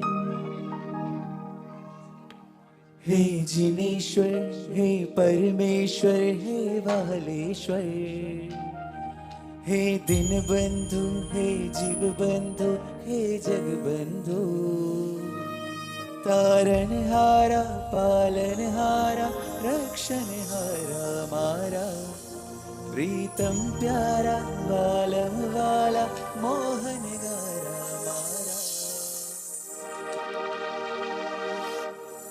हो બાલ તમારો છું, તમારો બહાલ ચાહું છું. હું બાલ તમારો છું, તમારો બહાલ ચાહું છું. હું બાલ તમારો છું, તમારો બહાલ ચાહું છું. હું બાળ તમારો છું, તમારો બહાલ ચાહું છું. તમે રાખજો માતે હાથ, તમે બનજો મારી માં. તમે રાખજો માતે હાથ, તમે બનજો મારી માં. તમારો પ્રેમ ચાહું છું. સભી સાથ में હું બાળ તમારો, એક તાલી કે સાથ બહાલ ચાહું. હું બાળ તમારો છું, તમારો. चलो, हम दादा के छोटे छोटे बालक हैं और आदिनाथ दादा यानी आदिनाथ दादा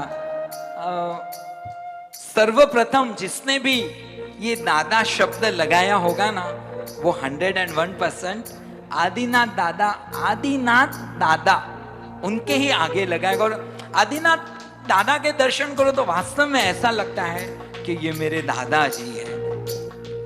पापा प्यार करते हैं नो डाउट, लेकिन दादा का प्यार विशेष होता है. एक वात्सल्य, एक दादा की छाया अलग होती है. तो चलो ऐसे दादा की छाया में जाएंगे दादा के दर्शन करने. निस्सी निस्सी निस्सी कहकर दादा के दरबार में प्रवेश करेंगे. सबकी नजर स्क्रीन की ओर.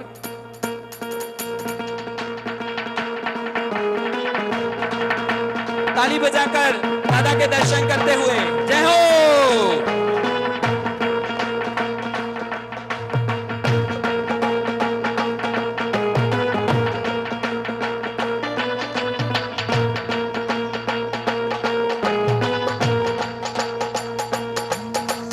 आदिवं पृथ्वीनाथ मादिवं निष्परीया मादिवं तीर्थनाथं च ऋषभस्वामिनं सोमा.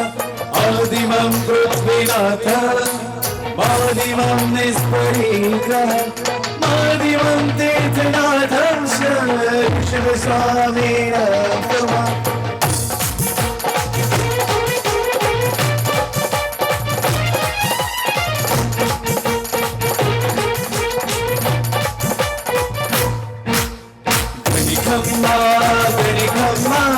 आदिनाथ ने गणिकम्मा गणिकम्मा गणिकम्मा.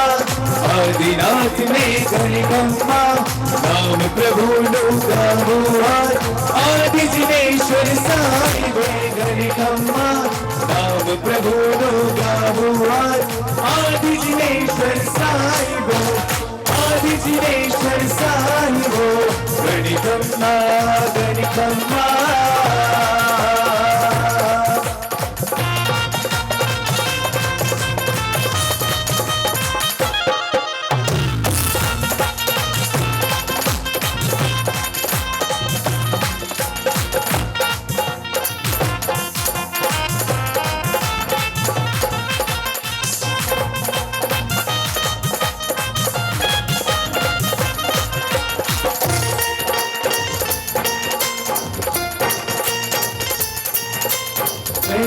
जय श्री आदिनाथ, जय जय जय श्री आदिनाथ.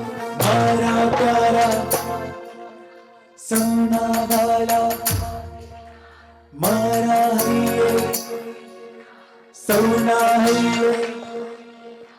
अनु अनुमा परमानुमा मारा मम्मा सोना मम्मा. जय जय जय श्री आदिनाथ, जय जय जय श्री आदिनाथ. जय जय जय श्री आदिनाथ, जय जय जय श्री आदिनाथ. मारा मन आदिनाथ सौरा मन आदिनाथ. मारा है ये आदिनाथ सौरा है ये आदिनाथ. जय जय जय श्री आदिनाथ, जय जय जय श्री आदिनाथ. अनु अनुमा आदिनाथ परमानुमा आदिनाथ. जय जय श्री आदिनाथ.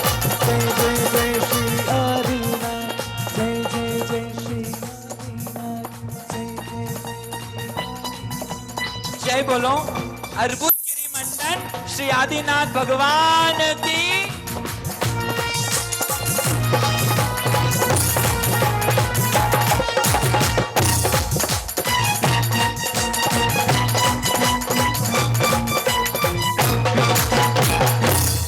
हम सब आदिनाथ दादा के दरबार में आ चुके हैं, आदिनाथ दादा के दर्शन कर रहे हैं। जैसे अभी बोला कि बस दादा तो दादा ही है, थोड़ा सा ऐसा फील आता है कि हम शत्रुंजय के आदिनाथ दादा के सामने बैठे हैं।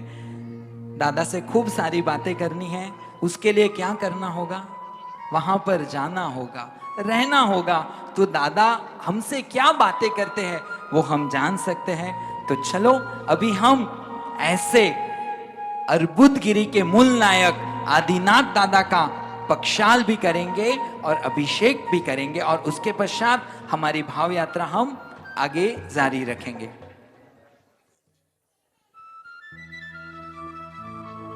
सोने की छड़ी, रुपए की मशाल, जरियन का जामा, मोतियन की माला, आजूस से बाजूस से निभा रखो जीव दया प्रतिपालक देवादिदेव त्रिलोकनाथ ज्योतिष स्वरूपी अर्बुदगिरी मंडन श्री आदिनाथ दादा ने घनी खम्मा घनी खम्मा घनी खम्मा।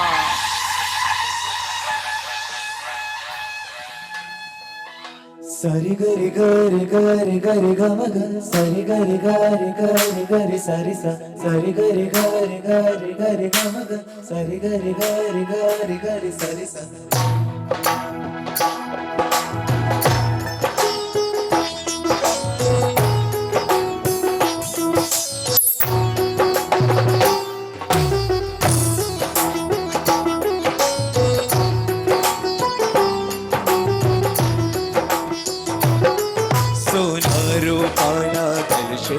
प्रभु ने नवलाओ हर्षे, पावन नदियों ना पानी दे बोला गाछे तारिया धारा तो पुण्य ने धारा छे।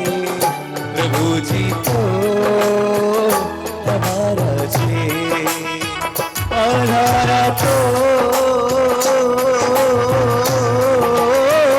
पुण्य ने धारा छे। प्रभु जी तो हमारा छे।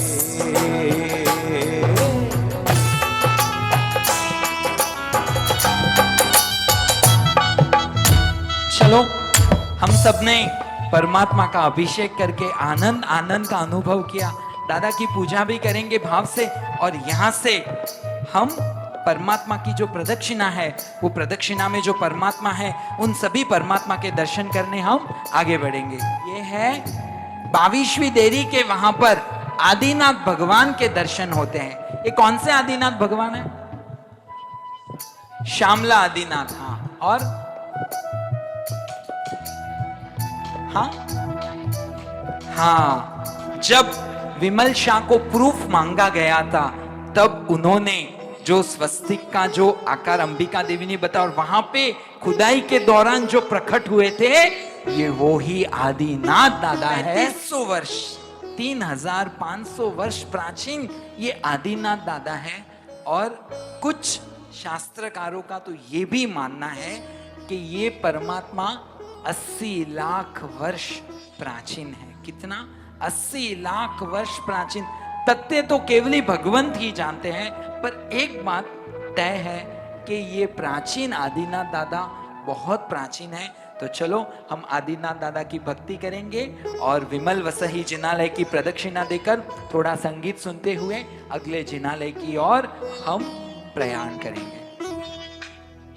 आदिश्वर जी पुण्यशालियों, सबसे विशिष्ट बात अर्बुदगिरी की कारीगरी, विमल वसही जिनालय की कारीगरी।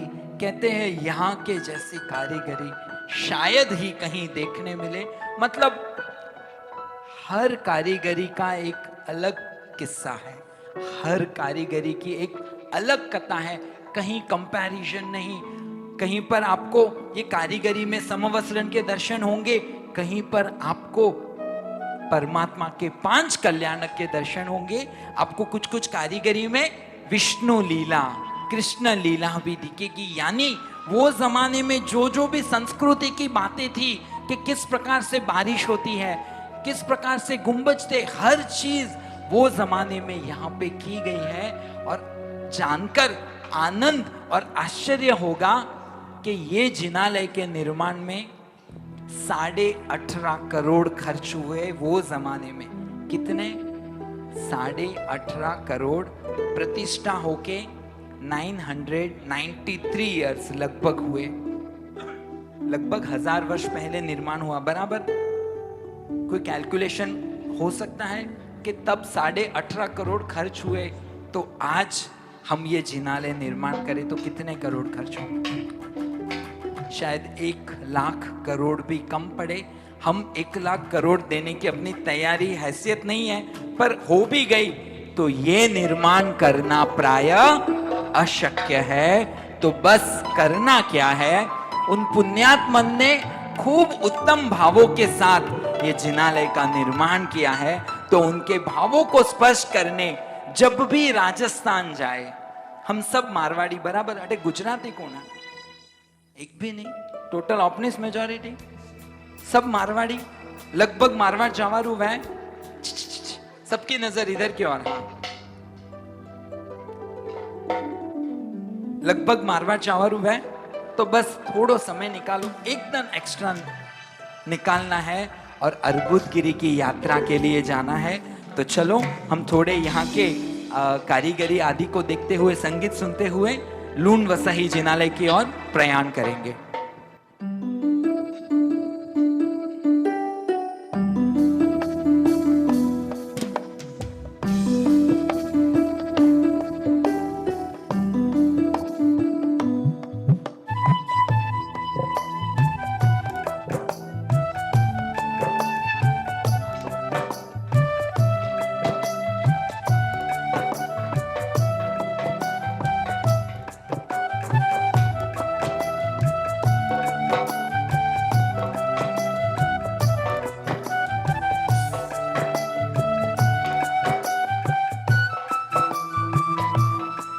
वही कहना राजी जाजा, हाँ जाजा सांभळणारा एक ऋषभ महाराजा।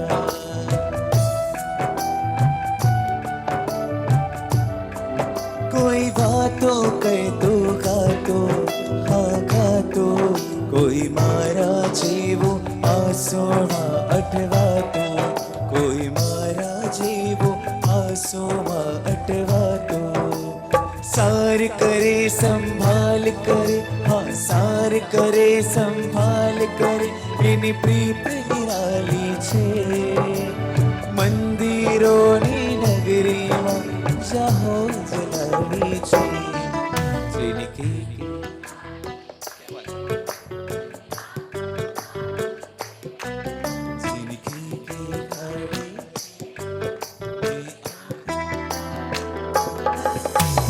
आदेश्वरनो मुख मलक तो रूप निकारी छे। हाँ आदेश्वरनो मुख मलक तो रूप निकारी छे। मंदिरोनी नगरीमां जाहो जलाली छे।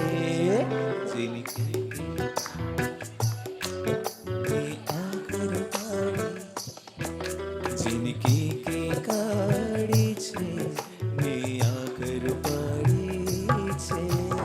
मरुदेवा माँ हर खावे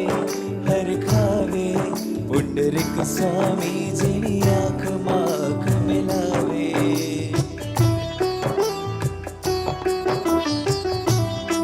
शत्रुंजय नदी ना पानी, हाँ पानी लई आवे ने संग तने नवरावे।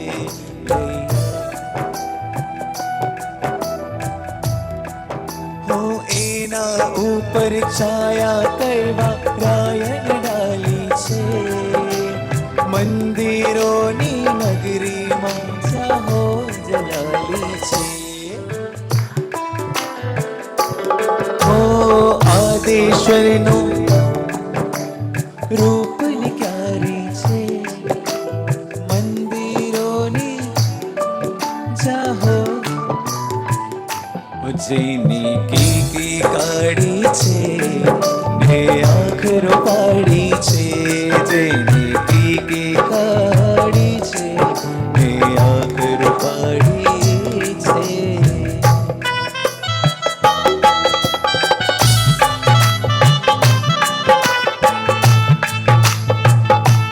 विमल वसही जिनालय के ठीक सामने ये हस्तीशाला है जिसका निर्माण विमल शाह ने नहीं करवाया। उनके भाई की संतानों ने सोचा कि हमारे बड़े पिताजी ने, बड़े दादाजी ने इतना उत्तम कार्य किया और कहीं पर भी नाम नहीं लिखा। हम छोटी छोटी जगह पर नाम, पत्रिका में एक अक्षर आगे पीछे हो जाए, किसी का नाम नहीं आए या गड़बड़ हो जाए तो हम लोग अपने असली स्वरूप में आ जाते हैं। और वो जमाने में इतने सालों पहले सोने बिछाकर जमीन खरीदी, 18.5 करोड़ खर्च करके, कितने सालों की मेहनत करके कहीं पर भी खुद का नाम अंकित नहीं किया।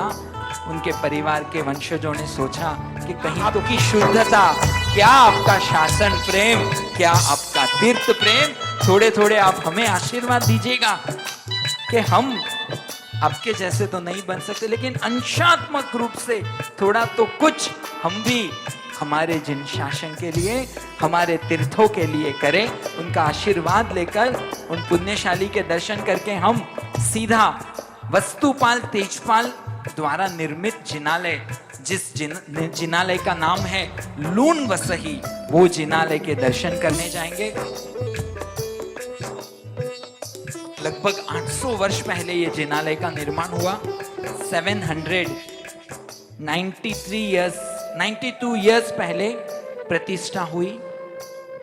उसके काफी वर्षों पहले की बात, लगभग 810 वर्ष, 20 वर्ष पहले की बात, वस्तुपाल तेजपाल, उनके बड़े भ्राता लूणिक, उनकी स्थिति बहुत, आपस में प्लीज बातें मत कीजिए, मिच्छामि दुक्कडम टोकने के लिए, लेकिन अपने को डिस्टर्ब नहीं करना, बस तीर्थ की बात सुननी, और तीर्थ की बात अपन बाद में करेंगे, आपस में करनी हो तो, अभी सिर्फ सुनना है। और वहां पर इतनी स्थिति साधारण कि शाम को क्या खाना खाएंगे वो भी तैयारी नहीं।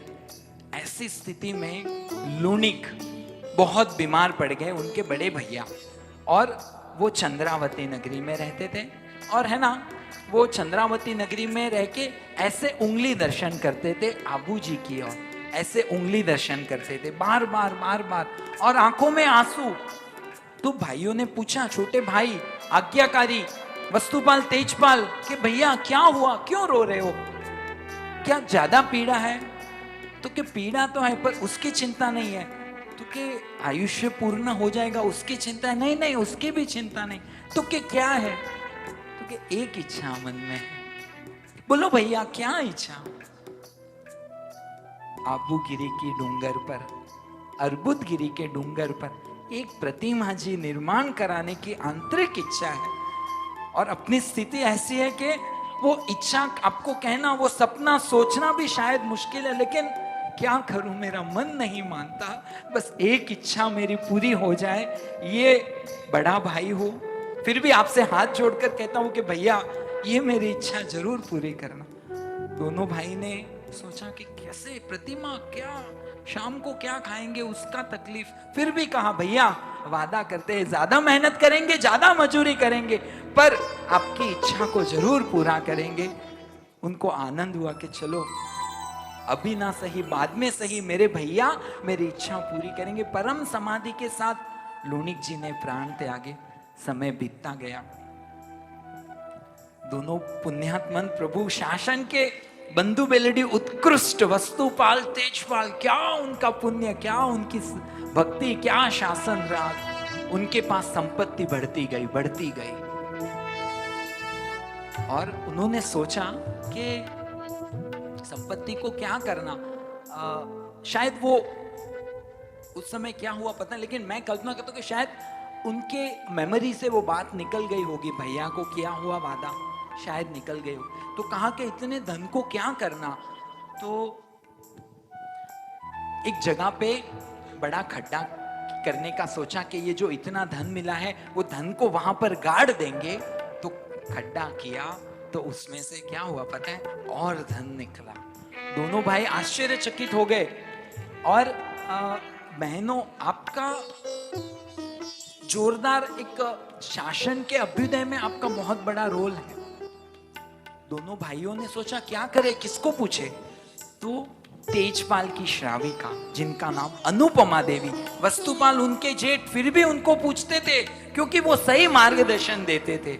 अगर आप सही मार्गदर्शन दोगे तो घर के वडील आपको पूछेंगे, घर जोड़ने की बात, शासन की बात करोगे तो आपको पूछेंगे, और घर तोड़ने की बात, किसी की निंदा की बात करोगे तो नहीं पूछेंगे।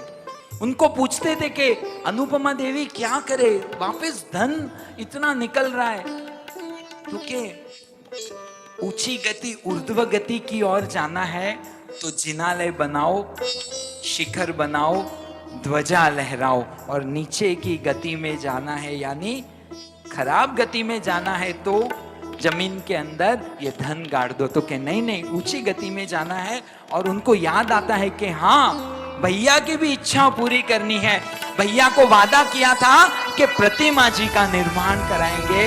अभी तो भगवान की इतनी कृपा है कि प्रतिमा जी नहीं, एक जोरदार जिनालय का निर्माण कराएंगे।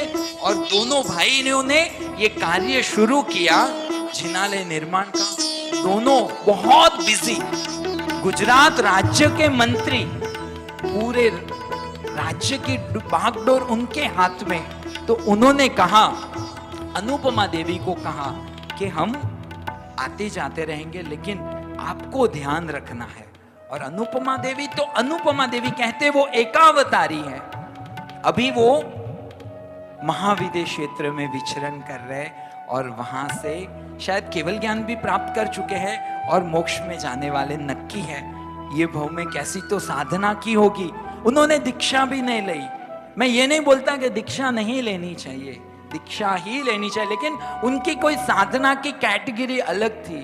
और अनुपमा देवी ने सब बागडोर हाथ में लेके, हाँ मैं जिनालय का निर्माण कराऊंगा। और वो है ना, एक सदाव्रत चलाते थे अनुपमा देवी। सदाव्रत, जितने भी लोग आए उन सभी को प्रेम से खिलाना, बस खिलाओ, खुद पिरस्कारी करते, पिरसते, आप ये खाओ, आप वो खाओ।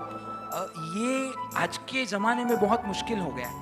आज अपनी स्थिति ऐसी है, कोई मेहमान आ जाए, 2-5 मेहमान, तो अपनी यह स्थिति शायद ही होगी कि कॉन्फिडेंस से हम उनको घर पे लेके जाए। बराबर, शायद कॉर्नर में जाकर पूछना होगा, यार मेहमान है, लेना हो क्या? ये कॉमन बात कर रहा हूं मैं। ये स्थिति में हम लोग आ चुके हैं अभी, पर वो जमाना अलग था। साधर्मिकों की भक्ति करना, सभी की भक्ति करना, एक ही उद्देश्य अनुपमा देवी। और खुद सबको पिरसते, भक्ति करते, और लास्ट में सबकी भक्ति करके वो आयम्बिल तप करते थे। और एक बार एक शिल्पी आया, बात बात में अनुपमा देवी ने पूछा कि भाई कौन छो तमे, आप कौन हो? तो के मैं शिल्पी हूँ। तो के क्या करते हो? तो के मंदिर आदि का निर्माण, प्रतिमा जी आदि का निर्माण। तो के हमको एक मंदिर बनाना है। तो के नहीं, मैं तो आपका नहीं कर सकता। तो के क्यों? तो के मेरी सोच बहुत अलग है। तो क्या आप कहो तो से आप जो बोलोगे। और उसने ऐसी स्केच डिजाइन करके बताई। तो अनुपमा देवी प्रसन्न और शोभन देव को कहा कि भैया आपको ही ये कार्य शुरू करना है। शुभ मुहूर्त में कार्य शुरू हुआ। कुछ सालों की मेहनत के बाद जिनालय का निर्माण कार्य पूर्ण हो गया। सभी शिल्पी पधारे अनुपमा देवी के पास कि देवी जी, भगवान की कृपा से और आपके आशीर्वाद से कार्य पूर्ण हो गया है। एक बार आप आपकी आंखों से देख के तसल्ली कीजिए ताकि हम यहाँ से प्रस्थान करें। अनुपमा देवी ने सब देखा जिनालय को, एक एक कि थोड़ी सी और बारीक कारीगरी हो सकती है। तो कि हाँ, एक काम करो ना, और मुझे लगता है थोड़ी बारीकाई से कारीगरी होनी चाहिए। एक काम करो, मैं आपको मेहनत आना दूंगी, जितना आप कारीगरी करके जो पत्थर का जो भूसा वगैरह बचेगा उसके इक्विवेलेंट आपको चांदी तोल के दूंगी। और उनको तो जोश आ गया, उन्होंने कार्य शुरू किया, वजन आदि करके उनको थोड़े समय के बाद वो कार्य करके और चेक किया और चांदी का वजन उनको दिया गया। तो तो कि अभी हम चले, तो कि और थोड़ी बारीकाई से हो सकती है कारीगरी, तो कि हाँ करो ना, मैं आपको सोना दूंगी। उनको लगा कि अरे अपनी मेहनताना सोना मिलता हो, अब कल्पना करो तो क्यों ना करें। और बारीकाई की, जो भूसा बचा ना उसके इक्विवेलेंट गोल्ड दिया गया, और कहते हैं उसके बाद रत्न दिए गए, और फिर उनको कहा कि और बारीकाई हो सकती है। तो हाथ जोड़कर कहते हैं अनुपमा देवी जी, इससे ज्यादा बारीकाई नहीं हो सकती, एक काम करेंगे, अभी तो यहाँ पे हम कंप्लीट करते हैं। और कहते हैं तब जाकर ये लूण वसही जिनालय का निर्माण किया गया। पुण्यशाली उन अनुपमा देवी की जोरदार अनुमोदना करनी है, साथ ही साथ वस्तुपाल तेजपाल। बस ध्यान रखना बहनों, प्रभु के शासन में आपका भी इक्विवेलेंट रोल है। कहने के लिए भले पुरुष प्रधान है, लेकिन जब भी प्रभु के शासन को नारी शक्ति की आवश्यकता रही है, आपने हमेशा साथ दिया है। तो चलो थकी पन प्यार तारा शासन का जय माई पुटवानी हिम्मत धारो, तारा शासन का जय मारी पुटवानी हिम्मत धारो। वंदे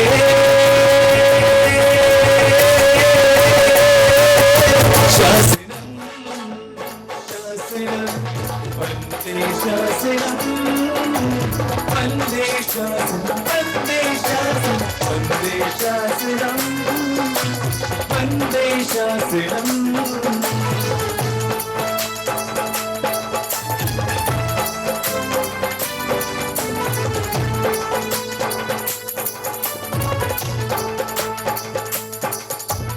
जुग जुग शोधी जग हित काज, जीवो आज शासन।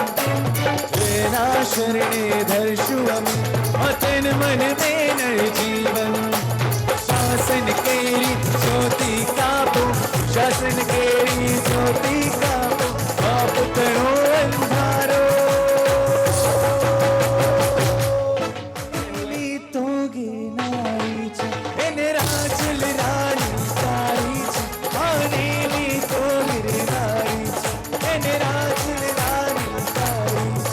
बलि पशुओं ने बनुकारी रे, वे तो काम्या शिव बधुकारी रे।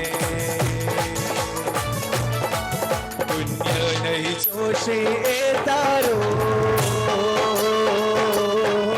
पुण्य नहीं जोशे ए तारो, बस मने पवित्र छे के नहीं।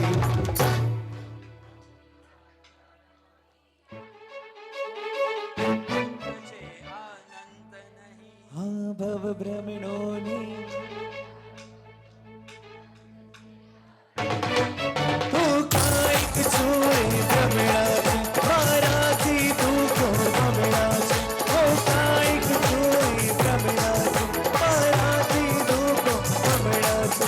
बस हो सोए यात्राची, बस सुतारणी यात्राची। बस आनंद छे जा, बस आनंद छे जा, लेश मात्र संदेश नहीं।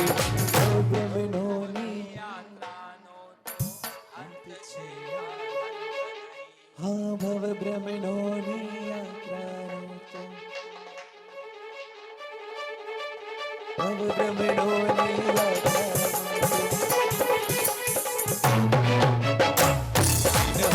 जो साथे मारे सतवार दोषी ने बचे। सर्वत्र छे सर्वस्व छे, देवादिदेव ने मचे। गिरनारे श्री प्रभु तेने मनो मन, मन मारम तो दिल ने गम तो।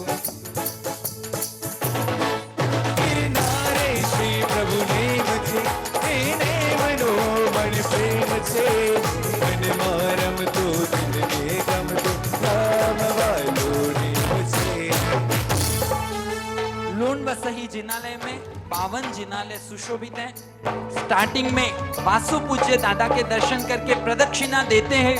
हम जब पीछे जाते हैं तो ये पीछे हस्तीशाला नजर आती है। यहाँ पर वस्तुपाल तेजपाल के पूरे पूर्वजों की मूर्तियां गढ़ी हुई है। कभी मन में प्रश्न आता है कि क्यों हस्तिशाला निर्माण किया गया? हस्तिशाला का निर्माण क्यों किया गया? कोई जवाब दे सकते हैं? ये पत्थर है ना, हाँ बराबर, ये भैया के लिए जोरदार तालियों के साथ अनुमोदना कीजिए। वो जमाना हाथियों पर लादकर अंबाजी के आसपास जो मार्बल था वो हाथियों पे लादकर यहाँ पे लाया जाता था, और हाथियों ने जो मदद की तो के प्रभु के शासन की क्या बात करेंगे, जोरदार। हाथियों को भी याद किया गया, हस्तिशाला में उन सबको निर्माण किया गया। आज अपनी संस्कृति, जैन संस्कृति, आर्य संस्कृति की क्या गजब बात। और हम सुनते हैं कि ताजमहल का जिन्होंने निर्माण किया, कारीगरों ने, उनके हाथ काटे गए। ये विदेशी संस्कृति और ये मेरे भारत देश की, मेरे आर्य देश की, मेरे जैन धर्म की संस्कृति के हाथियों ने हेल्प की, उनकी भी मूर्तियां बनवाकर हस्तिशाला में निर्माण किया गया। अद्भुत हमारा चिंतन। लहरा दो, लहरा दो, जिन शासन का परचम लहरा दो, लहरा दो, लहरा दो, जिन शासन का परचम लहरा दो।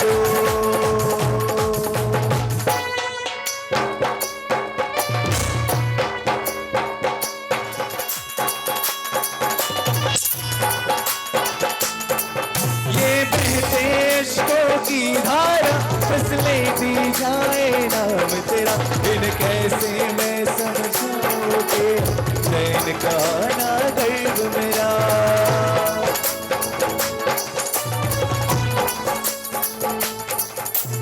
हमने अब ढाला है तेरे रंग में रंग सारा, अंतर का हमें वीर जगाना है। खिलाई तीनों गाते अपनाना, अंदर का हमें वीर जगाना है।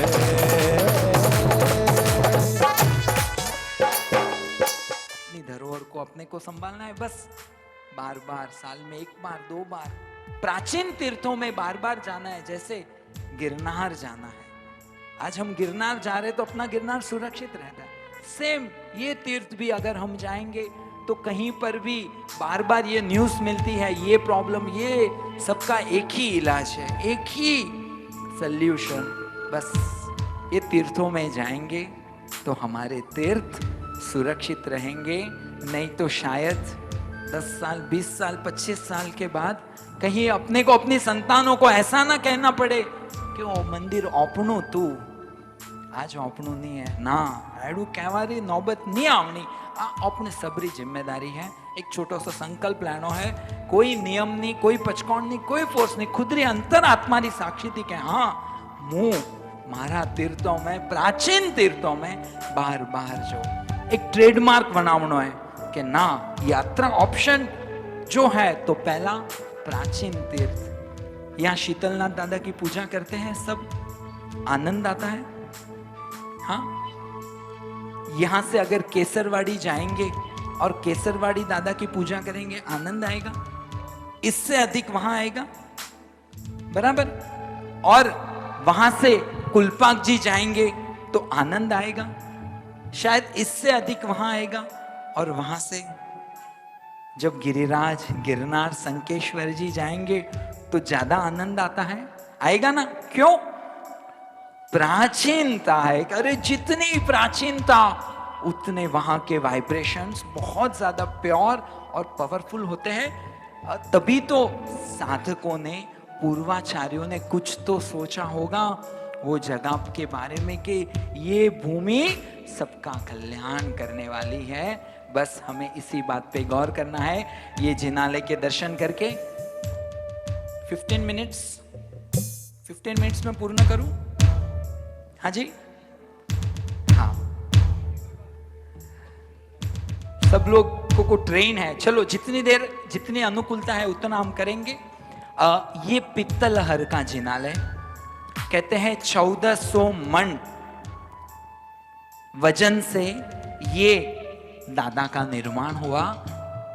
लगभग 8 टन, अंदाज लगा रहा हूं, एग्जैक्ट मैं भी भूल गया, पर 8000 केजेस वजन होगा इसमें। सोना चांदी सब मिक्स है, पंचधातु।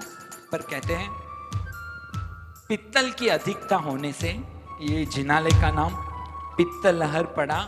और कुछ लोग ऐसा भी कहते हैं कि ये जिनालय का निर्माण भीमदेव ने करवाया, और कुछ लोगों का ऐसा भी मानना है कि ये जिनालय का निर्माण भामाशाह ने करवाया। ये जिनालय आप देखोगे ना तो पूरा अधूरा अधूरा लगेगा। तो क्यों अधूरा? तो कि भामाशाह ने जिनालय का निर्माण शुरू किया और महाराणा प्रताप तकलीफ में थे। उनको मुगल साम्राज्य के अधिपति को हराना था, उसके लिए उनके पास सेना खत्म हो गई, धन दौलत खत्म हो गई, तो युद्ध कैसे करे। और जैसे ही ये बात हमारे महान भामाशाह को पता चली तो वो भागे भागे आए, महाराणा प्रताप को कहा, महाराणा प्रताप आप क्यों डरते हो, क्यों चिंता करते हो, मेरा सर्वस्व मैं आपको अर्पण करता हूं, आप ये ग्रहण कीजिए और दुश्मन को हराकर वापस इस भारत देश में आर्य संस्कृति की ध्वजा लहराइए। और उन्होंने अपनी संपत्ति पूरी अर्पण की और युद्ध किया, तब जाकर ये अपना आर्य संस्कृति, अपना देश बचा रहा। यहाँ पे ये भी संदेश है, जब देश की बात आती है, देश बचेगा तो धर्म बचेगा। जब देश की बात आती है तब देश के बारे में सोचना चाहिए, और हमारे पूर्वजों ने हमेशा सोचा है। ये एग्जाम्पल, ये भामाशाह का जिनालय भी बोलते हैं, पित्तलहर भी बोलते हैं। अभी तथ्य तो केवली भगवंत ही जानते हैं। चलो हम जिनालय में प्रवेश करेंगे। अद्भुत अद्भुत यहाँ पर अधिक पंचधातु की प्रतिमाएं और जोरदार आदिनाथ दादा का जिनालय बहुत साइंटिफिक रूप से बनी है। एक एक चीज यहाँ की इतनी बारीकी से की होगी, कल्पना करते तो आश्चर्य होता है कि ये सब बनाया कैसे होगा, किस प्रकार से लाया होगा, क्या उनके मापदंड होंगे, किस प्रकार से उन्होंने मेजर किया होगा वो जमाने में। लेकिन भले इतनी टेक्नोलॉजी नहीं थी, पर उनके पास एक ज्ञान था, साइंस था, सबसे बड़ी परमात्मा पर श्रद्धा थी। तो चलो उन पुण्यात्मनों की खूब अनुमोदना करेंगे और आदिनाथ दादा के हम दर्शन करके आदिनाथ दादा की हम भाव से स्तवना और वंदना करेंगे। आदिश्वर जिन राज ने भावे करो वंदना, आदिश्वर जिन राज ने भावे करो वंदना, मरु दीवाना लाल ने भावे करो वंदना, मरु दीवाना लाल ने भावे करो वंदना, आदिश्वर जिन राज ने भावे करो वंदना, आदिश्वर जिन राज ने भावे करो वंदना। अंदाजित 561 वर्ष प्राचीन ये जिनालय है। चलो यहाँ हम दादा के दर्शन करेंगे और सीधा हम यहाँ से खरतर वसही जिनालय की ओर प्रवेश करेंगे, जो हमें सम्मेत शिखर जी की याद दिलाता है। और वहाँ पर गाइड लोग सबको बोलते रहते हैं कि ये कारीगरों ने निर्माण किया है। अभी सत्य क्या है वो तो केवल ज्ञानी भगवान जानते हैं, पर ऐसा भी कहा जाता है कि खरतर गज के श्रावकों ने ये जिनालय का निर्माण किया, इसके लिए ये जिनालय का नाम खरतर वसही पड़ा। और गिरनार आबू जी के 5 जिनालयों में सबसे ऊंचा जिनालय यही है। 3 मंजिला जिनालय है, नीचे ऊपर भी चौमुखी भगवान है। अद्भुत अद्भुत सुंदर और सुहाने ये पार्श्वनाथ भगवान के हम दर्शन करेंगे। अंदाज 563 इयर्स प्राचीन जिनालय। ये चारों जिनालय आपको बताएं सब अबव 500, 563, 561, 793 और पहला 993। 7 साल में विमल वसही जिनालय की 1000वीं ध्वजा 1000वां ध्वजारोहण रहेगा। आपको भी यहाँ पे पेढ़ी की ओर से, सेठ श्री कल्याण जी परमानंद जी पेढ़ी की ओर से आपको बताया जाएगा। बस उत्साह के साथ वो समय हाजिर हो जाना, क्योंकि जब प्रतिष्ठा हुई तब तो हम कहाँ थे। कम से कम 1000 वर्ष की उजवनी में तो हम शामिल बने। हाँ, बोलो श्री पार्श्वनाथ भगवान की जय। चलो पार्श्वनाथ दादा के हम दर्शन करेंगे। मेरे मन में पारसनाथ, मेरे तन में पारसनाथ, मेरे मन में पारसनाथ, मेरे तन में पारसनाथ, रोम रोम में समाया पारसनाथ रे, रोम रोम में समाया पारसनाथ रे, मेरी सांसों में समाया पारसनाथ रे, मेरी सांसों में समाया पारसनाथ रे। प्रभु का परिकर, आप यहाँ स्क्रीन में शायद थोड़ा 19-20 दिखे, पर अब साक्षात जाओ तो देखना प्रभु के परिकर में कौसज्ञा भगवान खड़े हुए हैं। मतलब परिकर भी इतना बारीक कि आश्चर्य होता है कि कैसे कैसे निर्माण किया होगा। जोरदार परिकर, सभी यहाँ के सभी परिकर एक से एक बढ़कर है। चलेगा विलेश भाई। समाया पारसनाथ रे, मेरी सांसों में समाया पारसनाथ रे। 4 जिनालय के हमने दर्शन कर लिए। अभी 5वां जिनालय परमात्मा महावीर, लगभग 250 वर्ष से अधिक प्राचीन जिनालय, जो जैसा स्टार्ट में बताया गया कि प्रभु वीर के चरण कमल ये अर्बुद गिरी पर पड़े हैं, इस कारण से इस तीर्थ की पवित्रता और बढ़ी है। तो उसकी स्मृति में सिरोही के श्रावकों ने ये जिनालय का निर्माण किया। हाँ, परमात्मा महावीर देव के जिनालय में छोटा सा है लेकिन बड़ा ही प्यारा जिनालय। महावीर प्रभु के दरबार में हम प्रवेश करेंगे। बोलो श्री महावीर स्वामी भगवान की। महावीर तेरे जिन शासन की जो हमने विरासत पाई है, आ देख प्रभु तेरी संतानों ने तेरी छवि अपनाई है।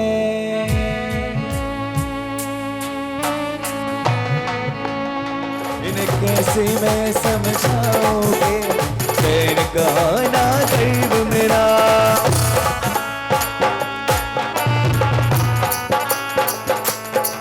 और जुग जुग शोधी जगहित काज, जीवो आज शासन।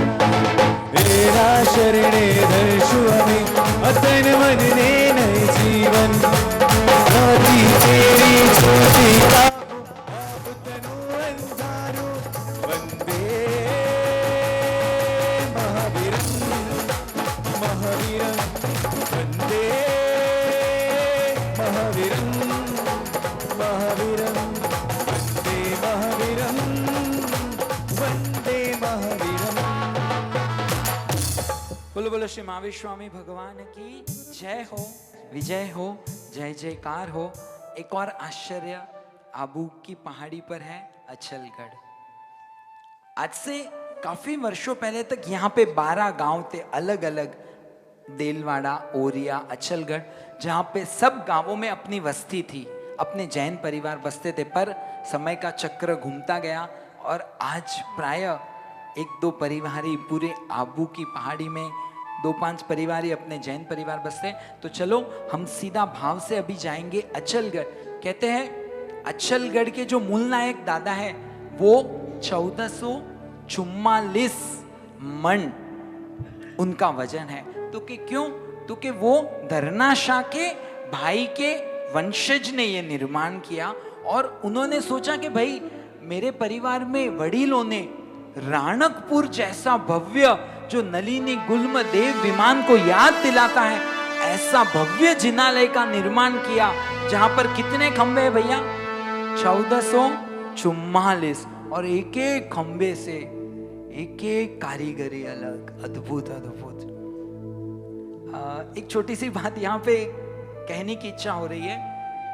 धरना शाह जी राणकपुर जी का निरीक्षण कर रहे थे जब निर्माण कार्य चालू था, तो वो वहां जाते हैं और वहाँ के मूल मिस्त्री को बुलाया कि भैया, शिल्पी को बुलाया कि मुझे है ना एक मेरी मूर्ति का निर्माण कराना है। तो उन्होंने कहा, अरे जरूर मंत्री जी, बोलो, एक जोरदार ऐसी जगह पे आपकी मूर्ति लगाए कि लोग देखते रहे, लोग आपकी तारीफ करें, लोग आपकी अनुमोदना करें। तो उन्होंने कहा नहीं, गंभारे में ऐसी जगह पर मूर्ति लगाना, छोटी सी मूर्ति जहां से सिर्फ मुझे दादा देखे और किसी के में मुझ पे नजर नहीं जाए, लोगों को नहीं पता करना है, बस दादा मुझे देखे और मैं मेरे दादा के दर्शन करूं। वहां पुजारी को जाकर पूछना, अंदर मूल गंभारे में एक छोटी सी प्रतिमा जी होगी जो प्राय इजीली नहीं दिखती। यानी क्या निस्पृहता कि नहीं, कहीं पर भी नहीं, बस। तो उनके वंश में सोचा कि हमारे पूर्वजों ने 1444 खंभों युक्त राणकपुर का निर्माण किया, तो उनकी स्मृति में 1444 मन की प्रतिमा का हम निर्माण करें। और ये अचलगढ़ है, पिंकेश भैया फास्ट, सीधा अचलगढ़, यहाँ पे दर्शन करने जाना है। ये साधना की भूमि है। आज सुबह वेपेरी में गिरनार की भावी यात्री, वहाँ पर एक बहन मिले और वो कुछ बात कर रहे थे आबू जी की, और वो बहन ने अपने श्रावक को विनती की कि जब मेरा अंतिम समय आए और आपको लगता है कि थोड़ी भी जागरूकता है तो मुझे सीधा वहाँ पे एयर ड्रॉप कर देना। तो कि क्यों? तो कि बस अचलगढ़ मुझे बहुत प्यारा है, वहाँ के वाइब्रेशंस इतने प्योर है, इतने पावरफुल है। योगेश भाई करके कई वर्षों से वहाँ पे साधना करते हैं, एकाशना करते, 2-3 द्रव्य वापरते, बस अंतर्मुखी साधना। जिनको भी साधना करनी है, बस ये महातीर्थ उनको बुला रहे, बस यहाँ रहना होगा। ऐसे गए, नमो जिनाणो, नमो जिनाणी क्षम खमासम वंदिम जावणे जनिस्य आए चिकान संधि में चेते उनको नमो जिनाणो। नहीं नहीं नहीं, तो वाइब्रेशंस टच नहीं होंगे, भाव फील नहीं होगा। 1 दिन 2 दिन 3 दिन रहेंगे तो ही प्रभु से, ये तीर्थ से प्रीति होगी, यहाँ से कनेक्शन फील होगा। ये अद्भुत है, अद्भुत अचलगढ़ के दादा। बोलो श्री आदिनाथ भगवान की जय। चौमुखी भगवान है और चौमुखी भी पंचधातु के भगवान। चढ़ने में भी अपने पसीने छूट जाते, इतना ऊंचा है, तो कैसे लेके गए होगे, किस प्रकार से निर्माण किया होगा। कमलेश भाई, कभी कभी लगता है कि अपने पूर्वजों ने है ना अपने लायकात से ज्यादा हमको दे दिया है, इतना दिया है, इतना दिया कि हमसे संभाला नहीं जा रहा। और हम आपस में ये ऐसा वो, उसमें हम लोग इतने मशगूल हो गए कि हमारी विरासत को, अपनी विरासत से अपने को प्रेम ही नहीं है। और जिस समाज को अपनी विरासत से प्रेम नहीं होगा, कहते हैं वो समाज आगे नहीं बढ़ सकता। तो चलो, बस संकल्प करना है। यहाँ से सीधा मीरपुर की बात शॉर्ट में करूंगा। मीरपुर, हाँ, अति प्राचीन श्री भीड़ भंजन पार्श्वनाथ जैन तीर्थ मीरपुर। कौन कौन गए मीरपुर? हाँ, 5-7 लोग लेंगे, बाकी कितनों ने तो नाम भी नहीं सुना होगा। पावापुरी तीर्थ से शायद 20-22 किलोमीटर अंदर, परम शांति, नो मोबाइल नेटवर्क, एक भी दुकान नहीं। जिसको साधना करनी है, प्रभु से साक्षात्कार करना है, तो उनको ये भूमि में जाना। और दूर से देखते हैं ना, ऐसा लगता है यहाँ पर मूलनायक भगवान हमीरपुरा पार्श्वनाथ है, ऐसा लगता है कि कोई बड़ा सा राज दरबार है। और वहां पर, हाँ, ये साक्षात ऐसे ही नजर आता है। पूरी आजू बाजू अरावली की पहाड़ियां, यहाँ पे 300 से अधिक मोर है, 300+ पिकॉक्स। और पिकॉक्स है ना, SPR में पॉस्पसी पिकॉक भाई, दर्शन भाई, नहीं, एक भी नहीं। कहते हैं पिकॉक्स है ना, जहाँ की भूमि बहुत पॉजिटिव हो, जहाँ के वाइब्रेशंस अच्छे हो, साधना भूमि हो, वहीं पे ज्यादा पिकॉक रहना पसंद करते हैं। तो ये भूमि इस बात का सूचक है। मैं एक बार गया ना, तो कार में जा रहा, तो आसपास पिकॉक्स चल रहे थे, यहाँ 5-7 पिकॉक, यहाँ 5-7 पिकॉक। और कई बार तो वो अपने पूरे पंख फहरा के, कुछ अलग ही नज़ारा होता है। मीरपुर के बारे में कहा गया है,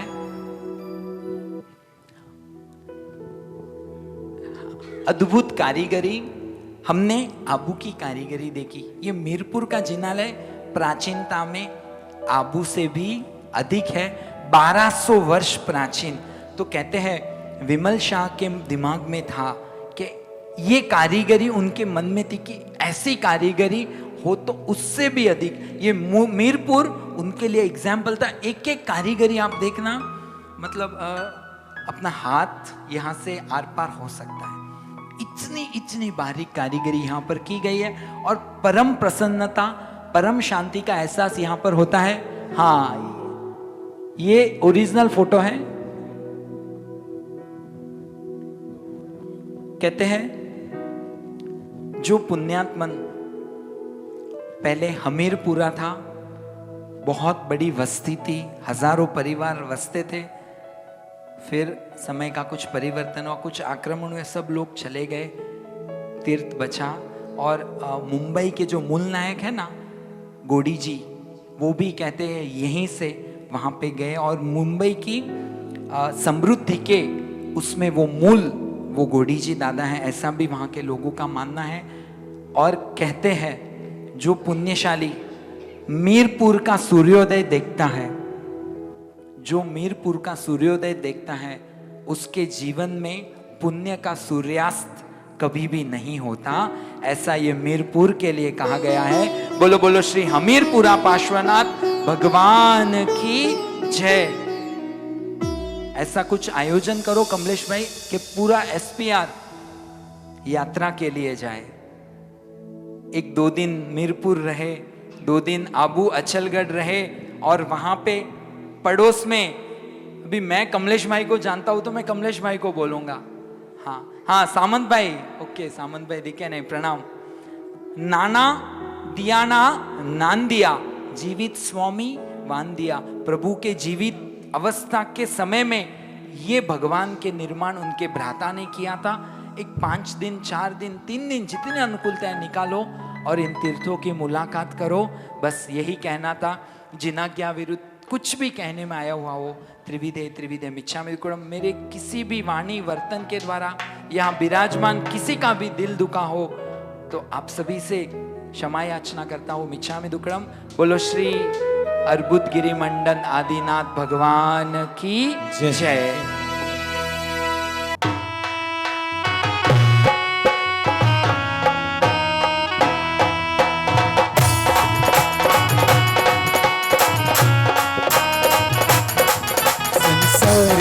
वीरति रत्नो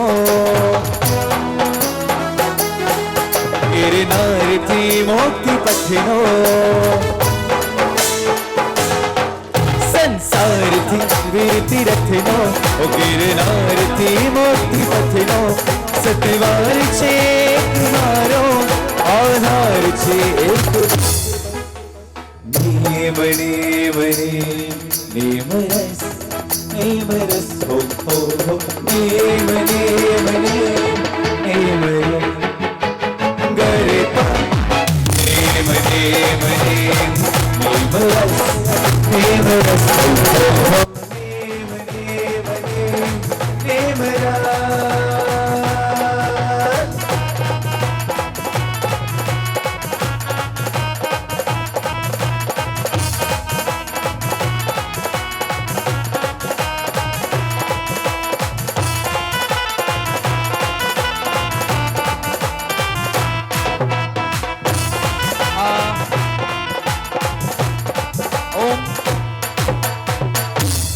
जोरदार बात जो मुझे भी आज ही पता चली, क्या है ना, मेरी भी अधूरी तैयारी होती है।